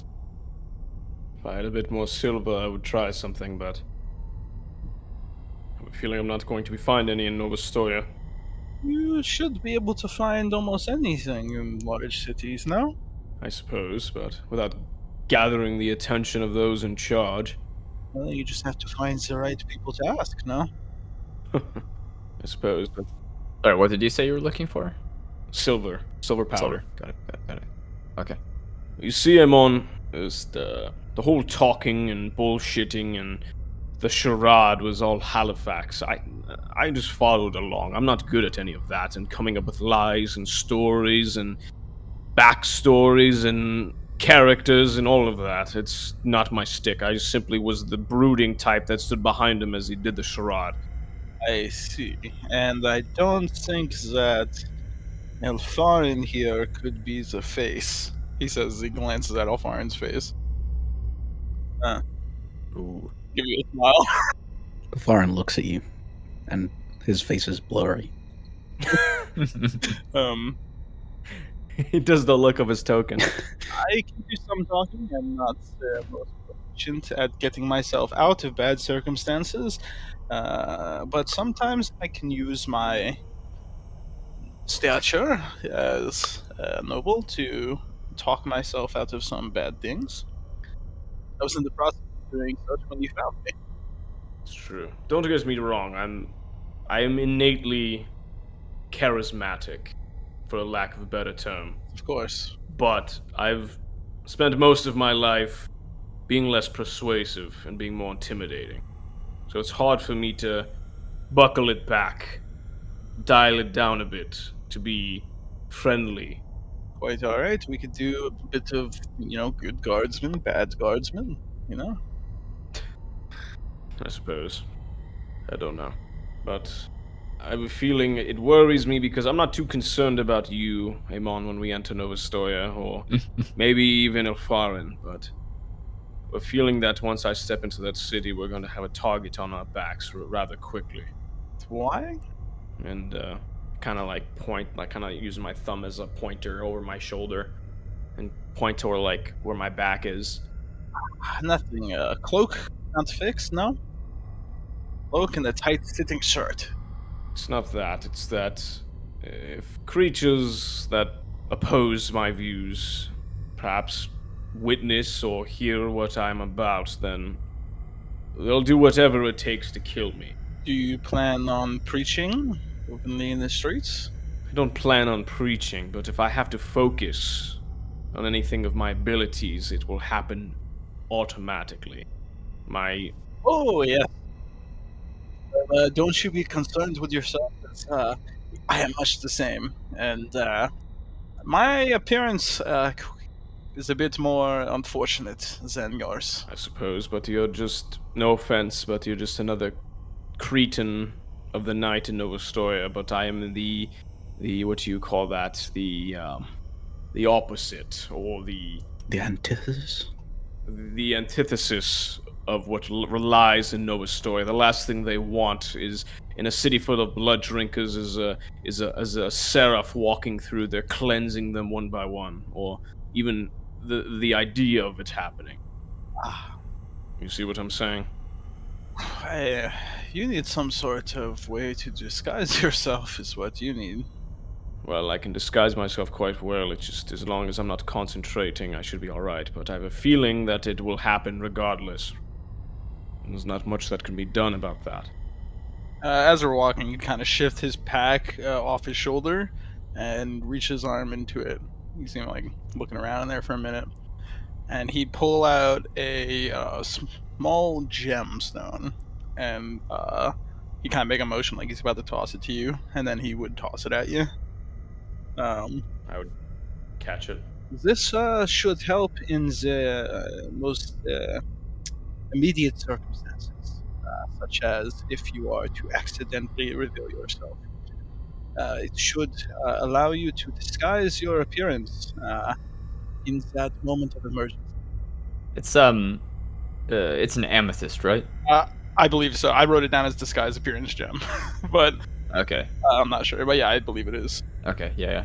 Yeah, it's a small, like, little amethyst with a glowing sort of wisp in the middle of it that emits a tiny light from it. And he's describing it, of course, as something that could be used to hide your appearance.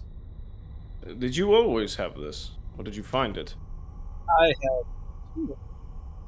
Now I have 1. Now I have 0. Oh, I would reach into my bag and I would also pull out an amethyst. How about I repay you for it, and I hand you mine?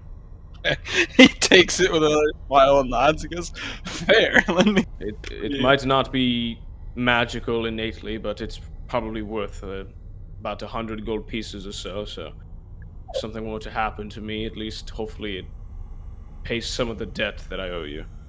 Okay. So this is a regular gem. He says, looking at it closer now. I thought you were trading me back the same thing that I traded you. I was very... No. Okay, no. I see. Okay.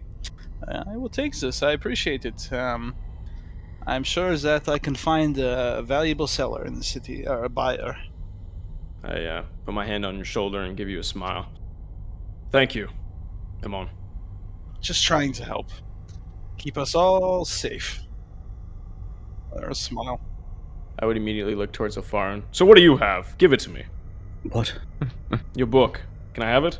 No. Okay. You wouldn't be able to read it. Try me. If you're going to give it back, sure. He'd hold out a bag of holding. I reach for the book and I open it. Can I try to make an Arcana check and see if I can read it? I am proficient in Arcana. Yeah, sure. It's gonna be high DC, I think, but yeah, sure. I'll give myself some Solima guidance because I'm not very confident. But I try to look confident. 20 plus 2, 22. Man, my rolls have been really good tonight. Ilfharyn, go ahead and toss out one of your. I'm gonna let you decide what kind of spell does he read in here about. Where are you scrolling to in the book? I will open halfway through the book. Halfway through. Yeah, I'm not looking for anything in particular. I just kind of swing it open and read the first page that I see. Okay. If you open it halfway through, it will be blank. At that point, I presume you go backwards. Yeah, sure. Okay, you go backwards. The first spell you would read is Storm Sphere. Can you put it out there? I certainly can. Storm Sphere. That's sick. All right. Well, I mean, look at this one right here. It's obvious. It is lightning bubble. Does some sort of crazy. It hurts people, obviously, and it makes people who are around it maybe less able to walk. Right? Maybe spark some lightning here or there. Mm-hmm. That would be Storm Sphere, yes. Yes, that's what I said. You casted the spell to read it. What was that? You cast the spell to read the book. That's cheating. Well, that's the thing. I can't. I don't. You said that there's a lot more to it, right? There's a whole like. You throw up some gang signs or something like that before you. Yes, the notation. Yes. All right. Yes, there is the what it does, and there is the how to cast, and the how to cast part is slightly more difficult. And as you're reading this book, you're like staring at these 2 pages, and the words are kind of like you can read them for a moment, and then the next thing you know, like you blink and the letters seem like jumbled up, and you blink again, they kind of go back to normal. It's like the words are trying not to be read. But in that kind of moment that you're looking down and reading these, the light of the setting sun, like a nice orange hue, like shines across the pages, like illuminating them from kind of like a sidelong angle, where you can see like the individual little specks of dust that are on the edges of the page. Allowing me to read it easier? No, just letting you know that it's getting Magic? to sunset. Oh, okay. I thought you were saying it's some Indiana Jones thing where the light was lining up. no. It's you guys have been traveling like all day, just chatting, so it's getting okay. towards sunset. All right, so I closed the book and I hand it over to Ilfharyn. I say, "See, I might not be able to have studied my whole elongated life, but I picked up a thing or two."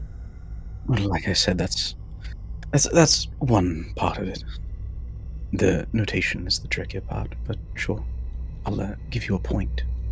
I better hold on to that, because I will be trying to gander enough points. Perhaps I'll be able to cast the spell myself.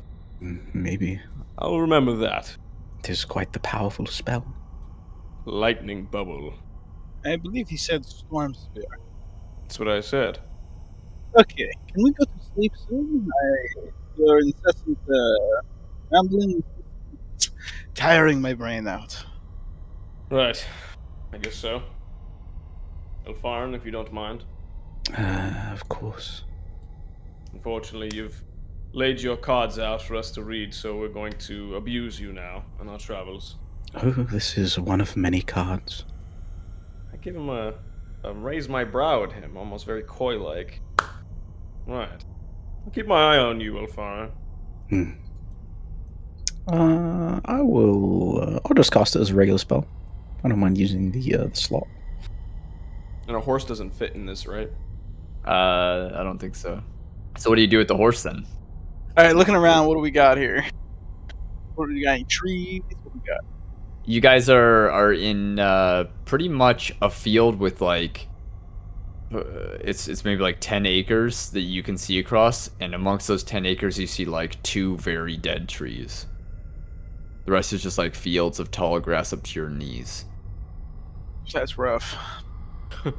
Yeah, like dead nasty grass too, and like the ground is kind of squishy from like the dampness. Well, you might as well just saddle him up right next to the bubble, and if anything were to happen, at least we'll be there. Indeed. Yeah, he would take a bitten, and yeah, he would subtract another pen from his Dungeoneer's pack. Speaking of which, shall I destroy this creature or what? You want to sleep next to it? Well, I mean, I'm not too concerned about it. It's protected inside this box. But This is magic we're speaking of, right? well, it's a holy box. Like you said, if it's a fiendish creature, then it has some sort of, Oh. archaic barriers of sort. I If she mean, believes that is the case, perhaps it would be useful to hold on to in case we meet someone who is interested in such a thing. I suppose if there's one thing that's true, that this creature is no longer on a side, or at least a side of what is in Ostoya. Perhaps we can use it to wager. Use the creature to wager? That's right. Like, bet creature.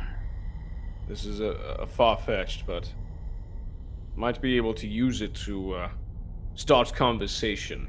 If we're ever pitting in a corner with a vampire. Perhaps. All right.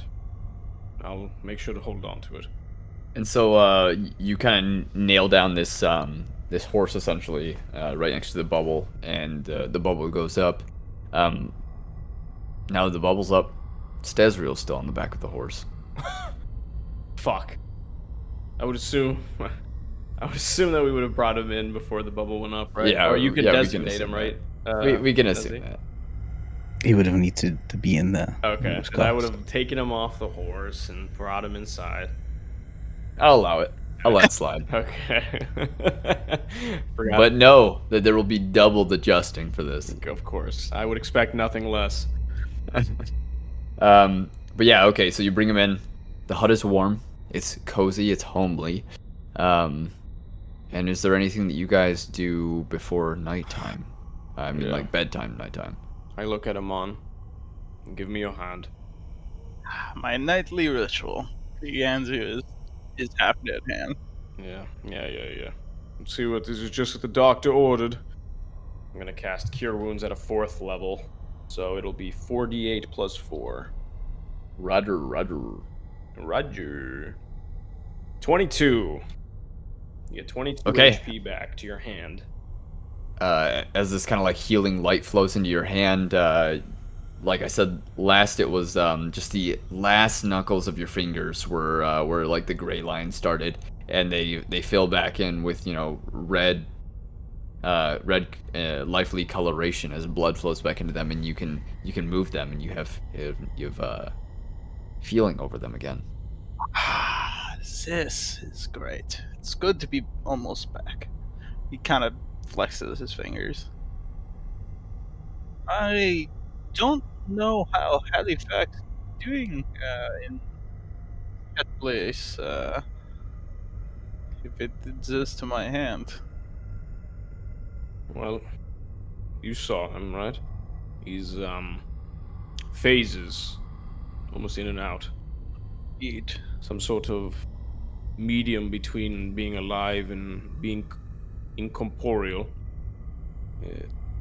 Maybe he's just... his whole being is made up of the energy of this realm, who knows? Well, he is a strong man. He will survive yet. He better. If he doesn't survive, then I'll kill him myself. This was your friend, yes? Yes, this is my friend Halifax. I guess since you've traveled thus far, Ilfharyn, I might as well be transparent with you. On most things, right? Mm-hmm.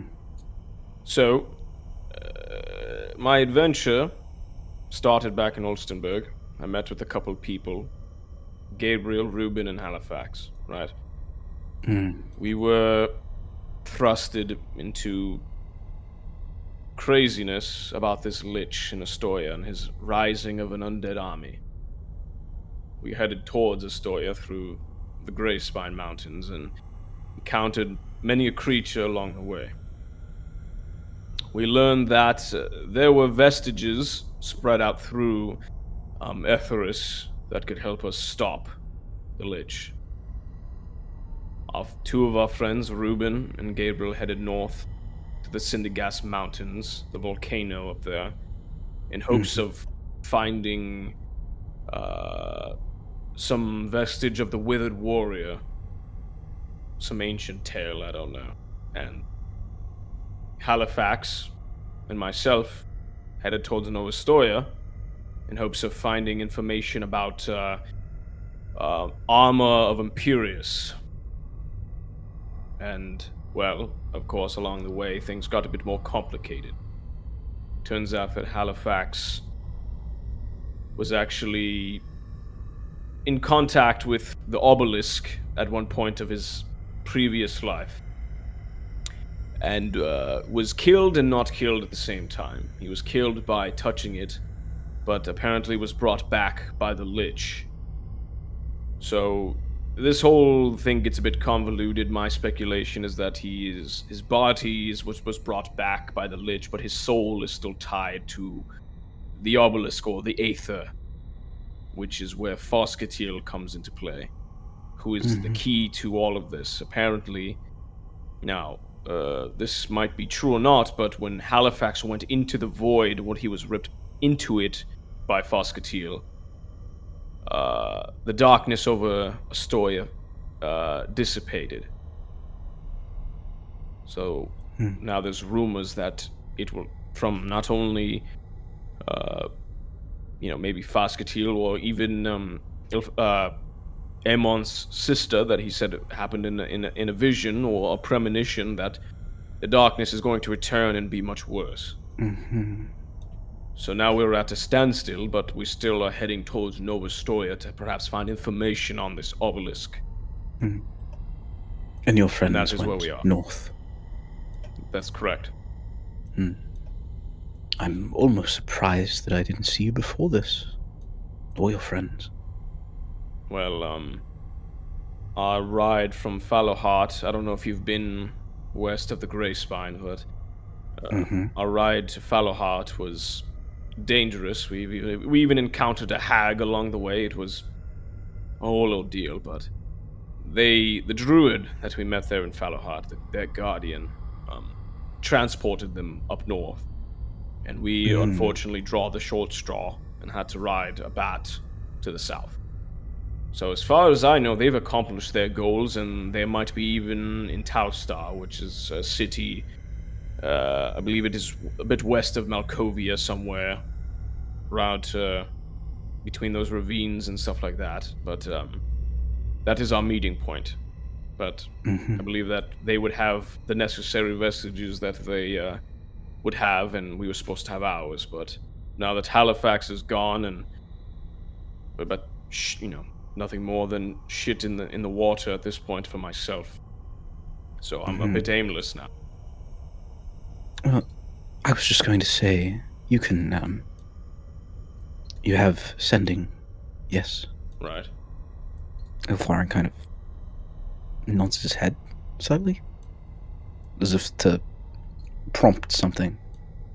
You're saying that he could be sending to attempt to contact Halifax? More or less. I mean, I suppose I was able to contact. I kind of stopped myself. Do you? I suppose you're right. Just a thought. Considering the man disappeared without a trace, by the sounds of it. Pulled into somewhere. Yes. But even contacting him, I don't know what it would do for us. I don't know if it would do anything, but perhaps he's alive. Perhaps he can respond. Rylon, gives a bit of a smile. That would be nice. Doesn't have to be a purpose behind it, but a check. A morale booster, maybe. Anyway, just a thought.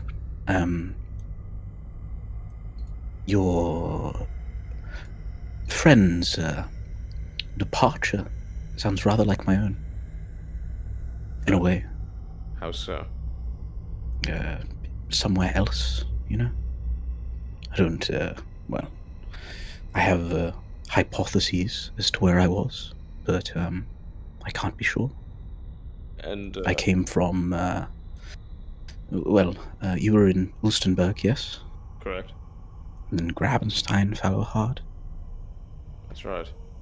You never went up to Landhouse? No. We were, to be fair, the reason why we left Ulstenberg is because I may or may not have been banished from it, but... Interesting. Yes, I didn't much like the place, to be fair. Yeah, a bit. Much preferred Landhouse. Really? The Bureauc is...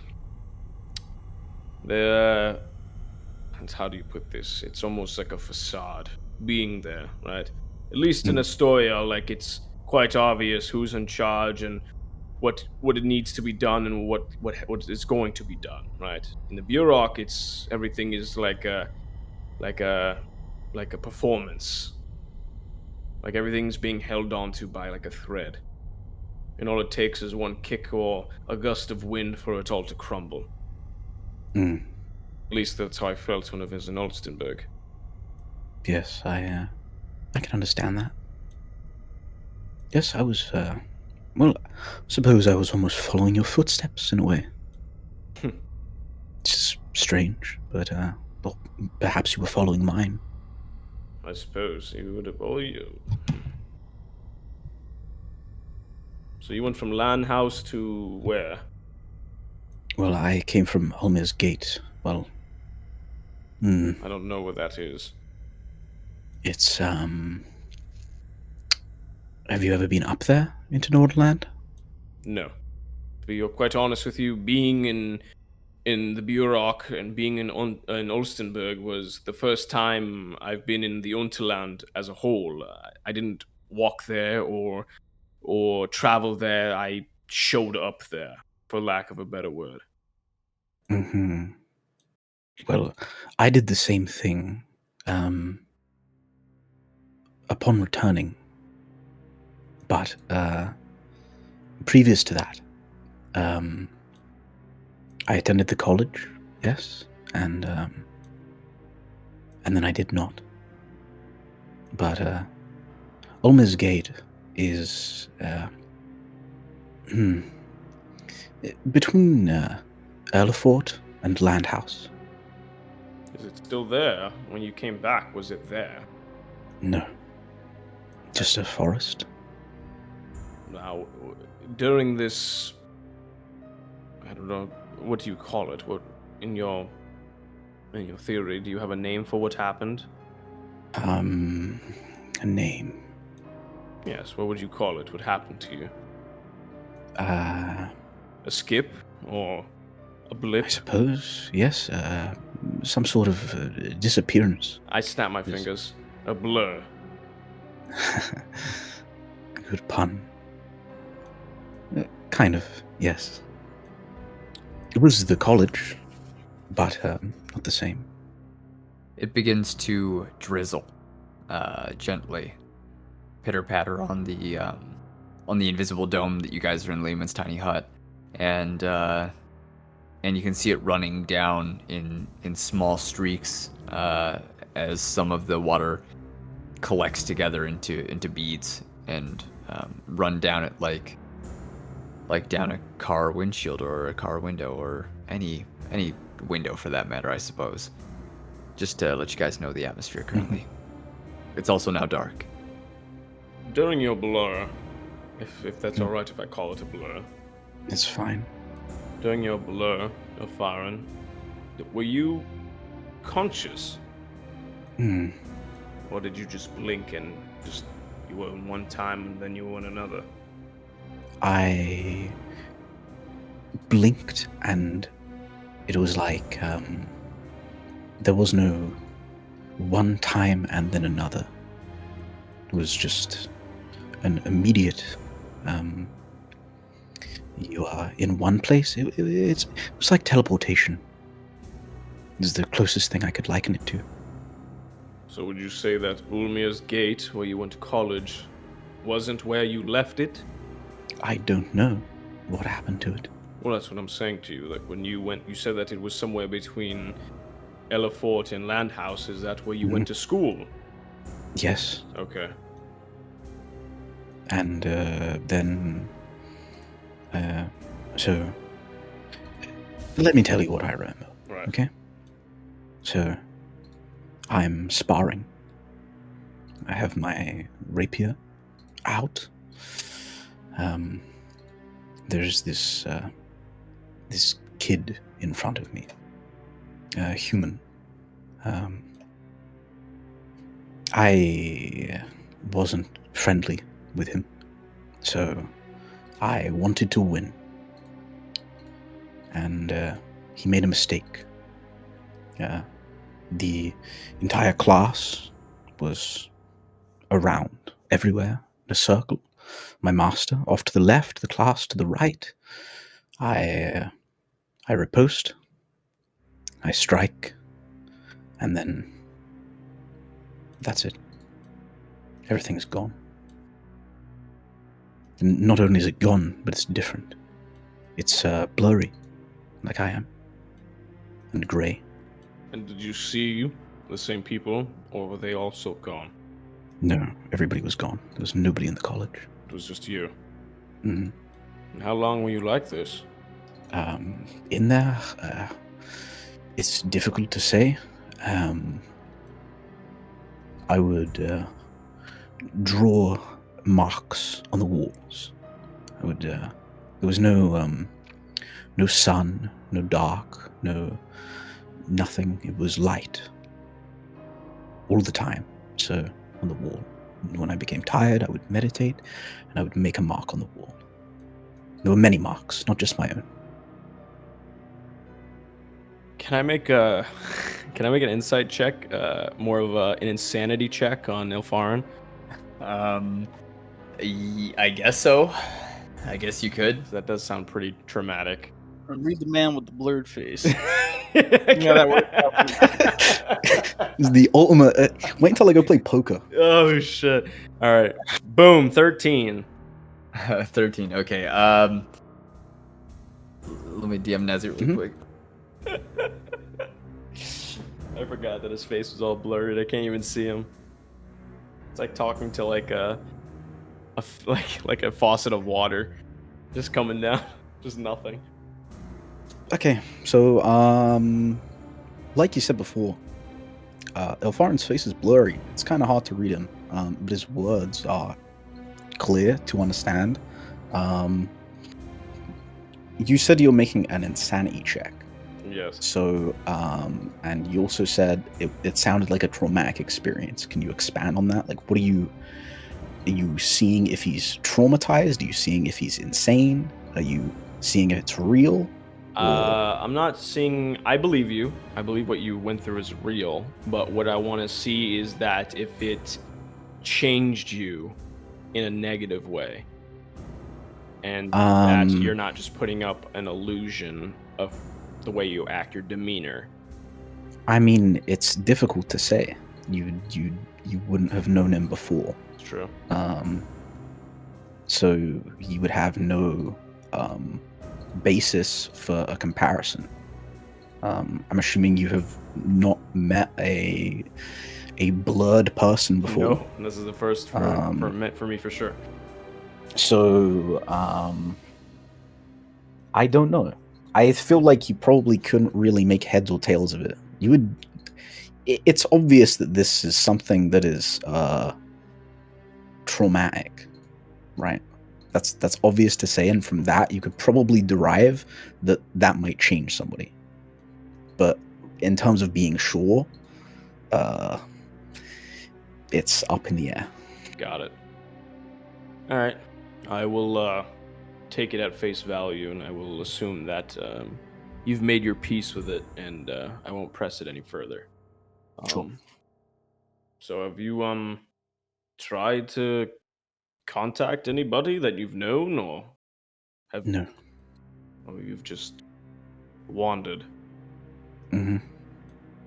From Ulmir's Gate, it was strange when I was there. I would meditate, and I would dream or not dream that I was in the forest, and there was color, and sometimes I could move, sometimes I couldn't move, and a day, if you want to call it a day, came, and the dream didn't end. And thus I'm here. I was in the forest. I was attacked by wolves. I was tired, injured, and made it to the road and was picked up by a merchant who took me to Landhouse.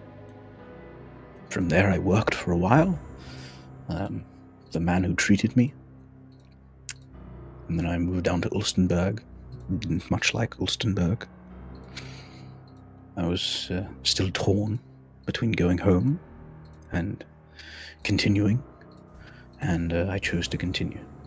I went the way you went, through Ravenstein to Fallowheart and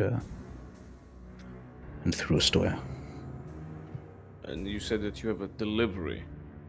Correct. To whom? To a man in Novostoya. It must be quite important if they're sending one man.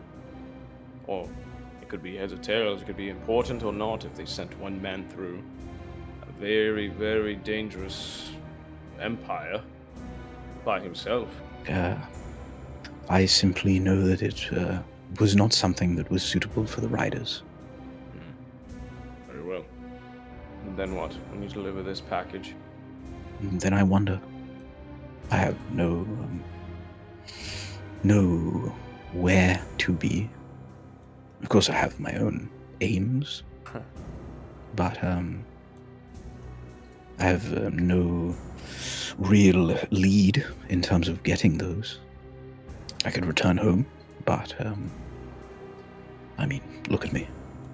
I try, but I can't. Yes, that's the problem, isn't it? Well, It's around this time that you guys have been talking for some time, settling down and resting and getting relaxed in this warm little Lehman's tiny hut with the rain kind of pitter pattering around, having probably like a calming effect. And your eyelids don't particularly feel heavy, of course, but you start to feel a little tired. perhaps we should get some rest. I agree. We should reach Ostoya by tomorrow, Hopefully. hopefully. I have two rations remaining. Well, I've had my fill, so do with those rations what you feel is right. No, we can divvy them up tomorrow. Maybe half each, just to get us there. Fair enough. If you don't mind, I'm going to sleep. Mhm. And I kind of lay down and turn my side towards the bubble, my back towards the rest of the party, and just go to bed. Mm-hmm. Okay. And what about Ilfharyn? Well, Ilfharyn sits up for a little bit, just looking out. And I'm assuming that little thing is still screaming, right?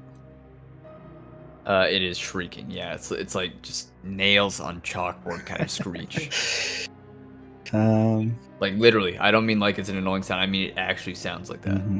Mm-hmm. Yeah, he'll stop for a little bit. I guess just to wash things or to clear his head, or maybe just because this thing is disturbing his meditation too much. He eventually does though, kind of like go into meditation, I would assume. Yes. Right? Or... Yeah. Okay. And I know that Undead had a work call. I had to step away for a second. So I'm gonna assume that Eamon also is going to sleep. Nothing happens tonight.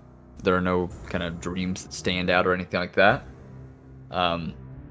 But when the sun does begin to rise, and you guys do begin to slowly wake up, in whatever order you guys kind of wake up in, Stezriel is going about like slowly standing up and walking over to the edge of the tiny hut. This might wake somebody up. This might pull you out of trance. I'm gonna let you guys kind of decide if the rustling of him getting up and walking over to the edge bothers you at all. And he stands there looking out at what appears to be, it was raining over the night. It's no longer raining now, but that dampness in the air and dampness in the ground is coalesced into a dense fog, like so thick that you can't even see like 5 feet outside of the tiny hut. Damn, we ended up in Barovia. How long has it been since we slept? Like, is it light? Probably like 7 hours. Okay, then I would just be laying there, awake. I'd be asleep. Okay. I don't really pay Stazriel too much mind. Do you smell that? Smell what? And he like gently smells the air, looking out still towards the northeast, and then turning to face you. He looks a lot better for. He's like no longer covered in sweat. He's got some color back in his face and stuff like that. The rest has done him some well. And he looks at you and says, It's the stench of Nova Ostoya. I'm familiar with it. I think I've probably gotten used to it by now. It only gets worse from here. Well, noted. And as he turns to say this to you, kind of like a gentle smile on his lips, glad to be back, in sort of control of himself and have a clear mind. There's a flapping of like wings, kind of. I used your guys' passive perception and a stealth roll versus it to see if you guys would have caught it. But as this like flap of wings kind of happens, and you guys can't really see through the, like I said, you can only see like 5 feet. The fog kind of rolls a little bit with this sudden sort of gust, and reveals the silhouette of something laying down outside of Lehman's tiny hut, probably by like 7-8 feet away from it. And it seems to go all the way around the hut in like a coil, laying there. And then the fog slowly kind of stops moving and nestles back into place, and you can't see it anymore.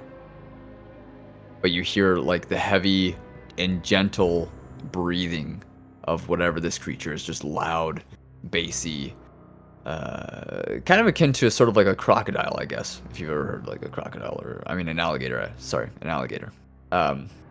But as that happens, and that sort of rustling occurs, Stezriel's face goes from his smirk to his like a more serious and like worried sort of expression.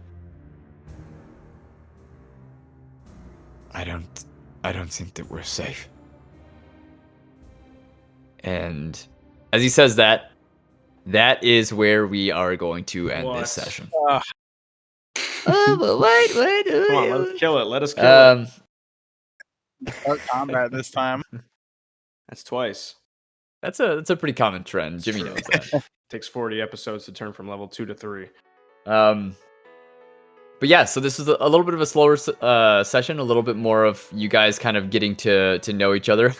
Funny enough, I actually had stuff planned out for like Nova Ostoya and everything, but you guys were kind of doing your thing, and I didn't want to interrupt that. So ramble too much. We have to stop RPing. We'll be seeing Nova Ostoya next episode probably. That'll be 12 days from the release of this one. And with that being said, we thank you guys for listening in. Thank you guys for being here, for all the positive feedback that we've gotten so far. This is being recorded a day after the release of our first episode, to kind of give you an idea of how early we record this stuff. And yeah, we've been having a great time. Hope you've been having a great time, and we'll catch you guys next time. Like always, never split the party. See you next time.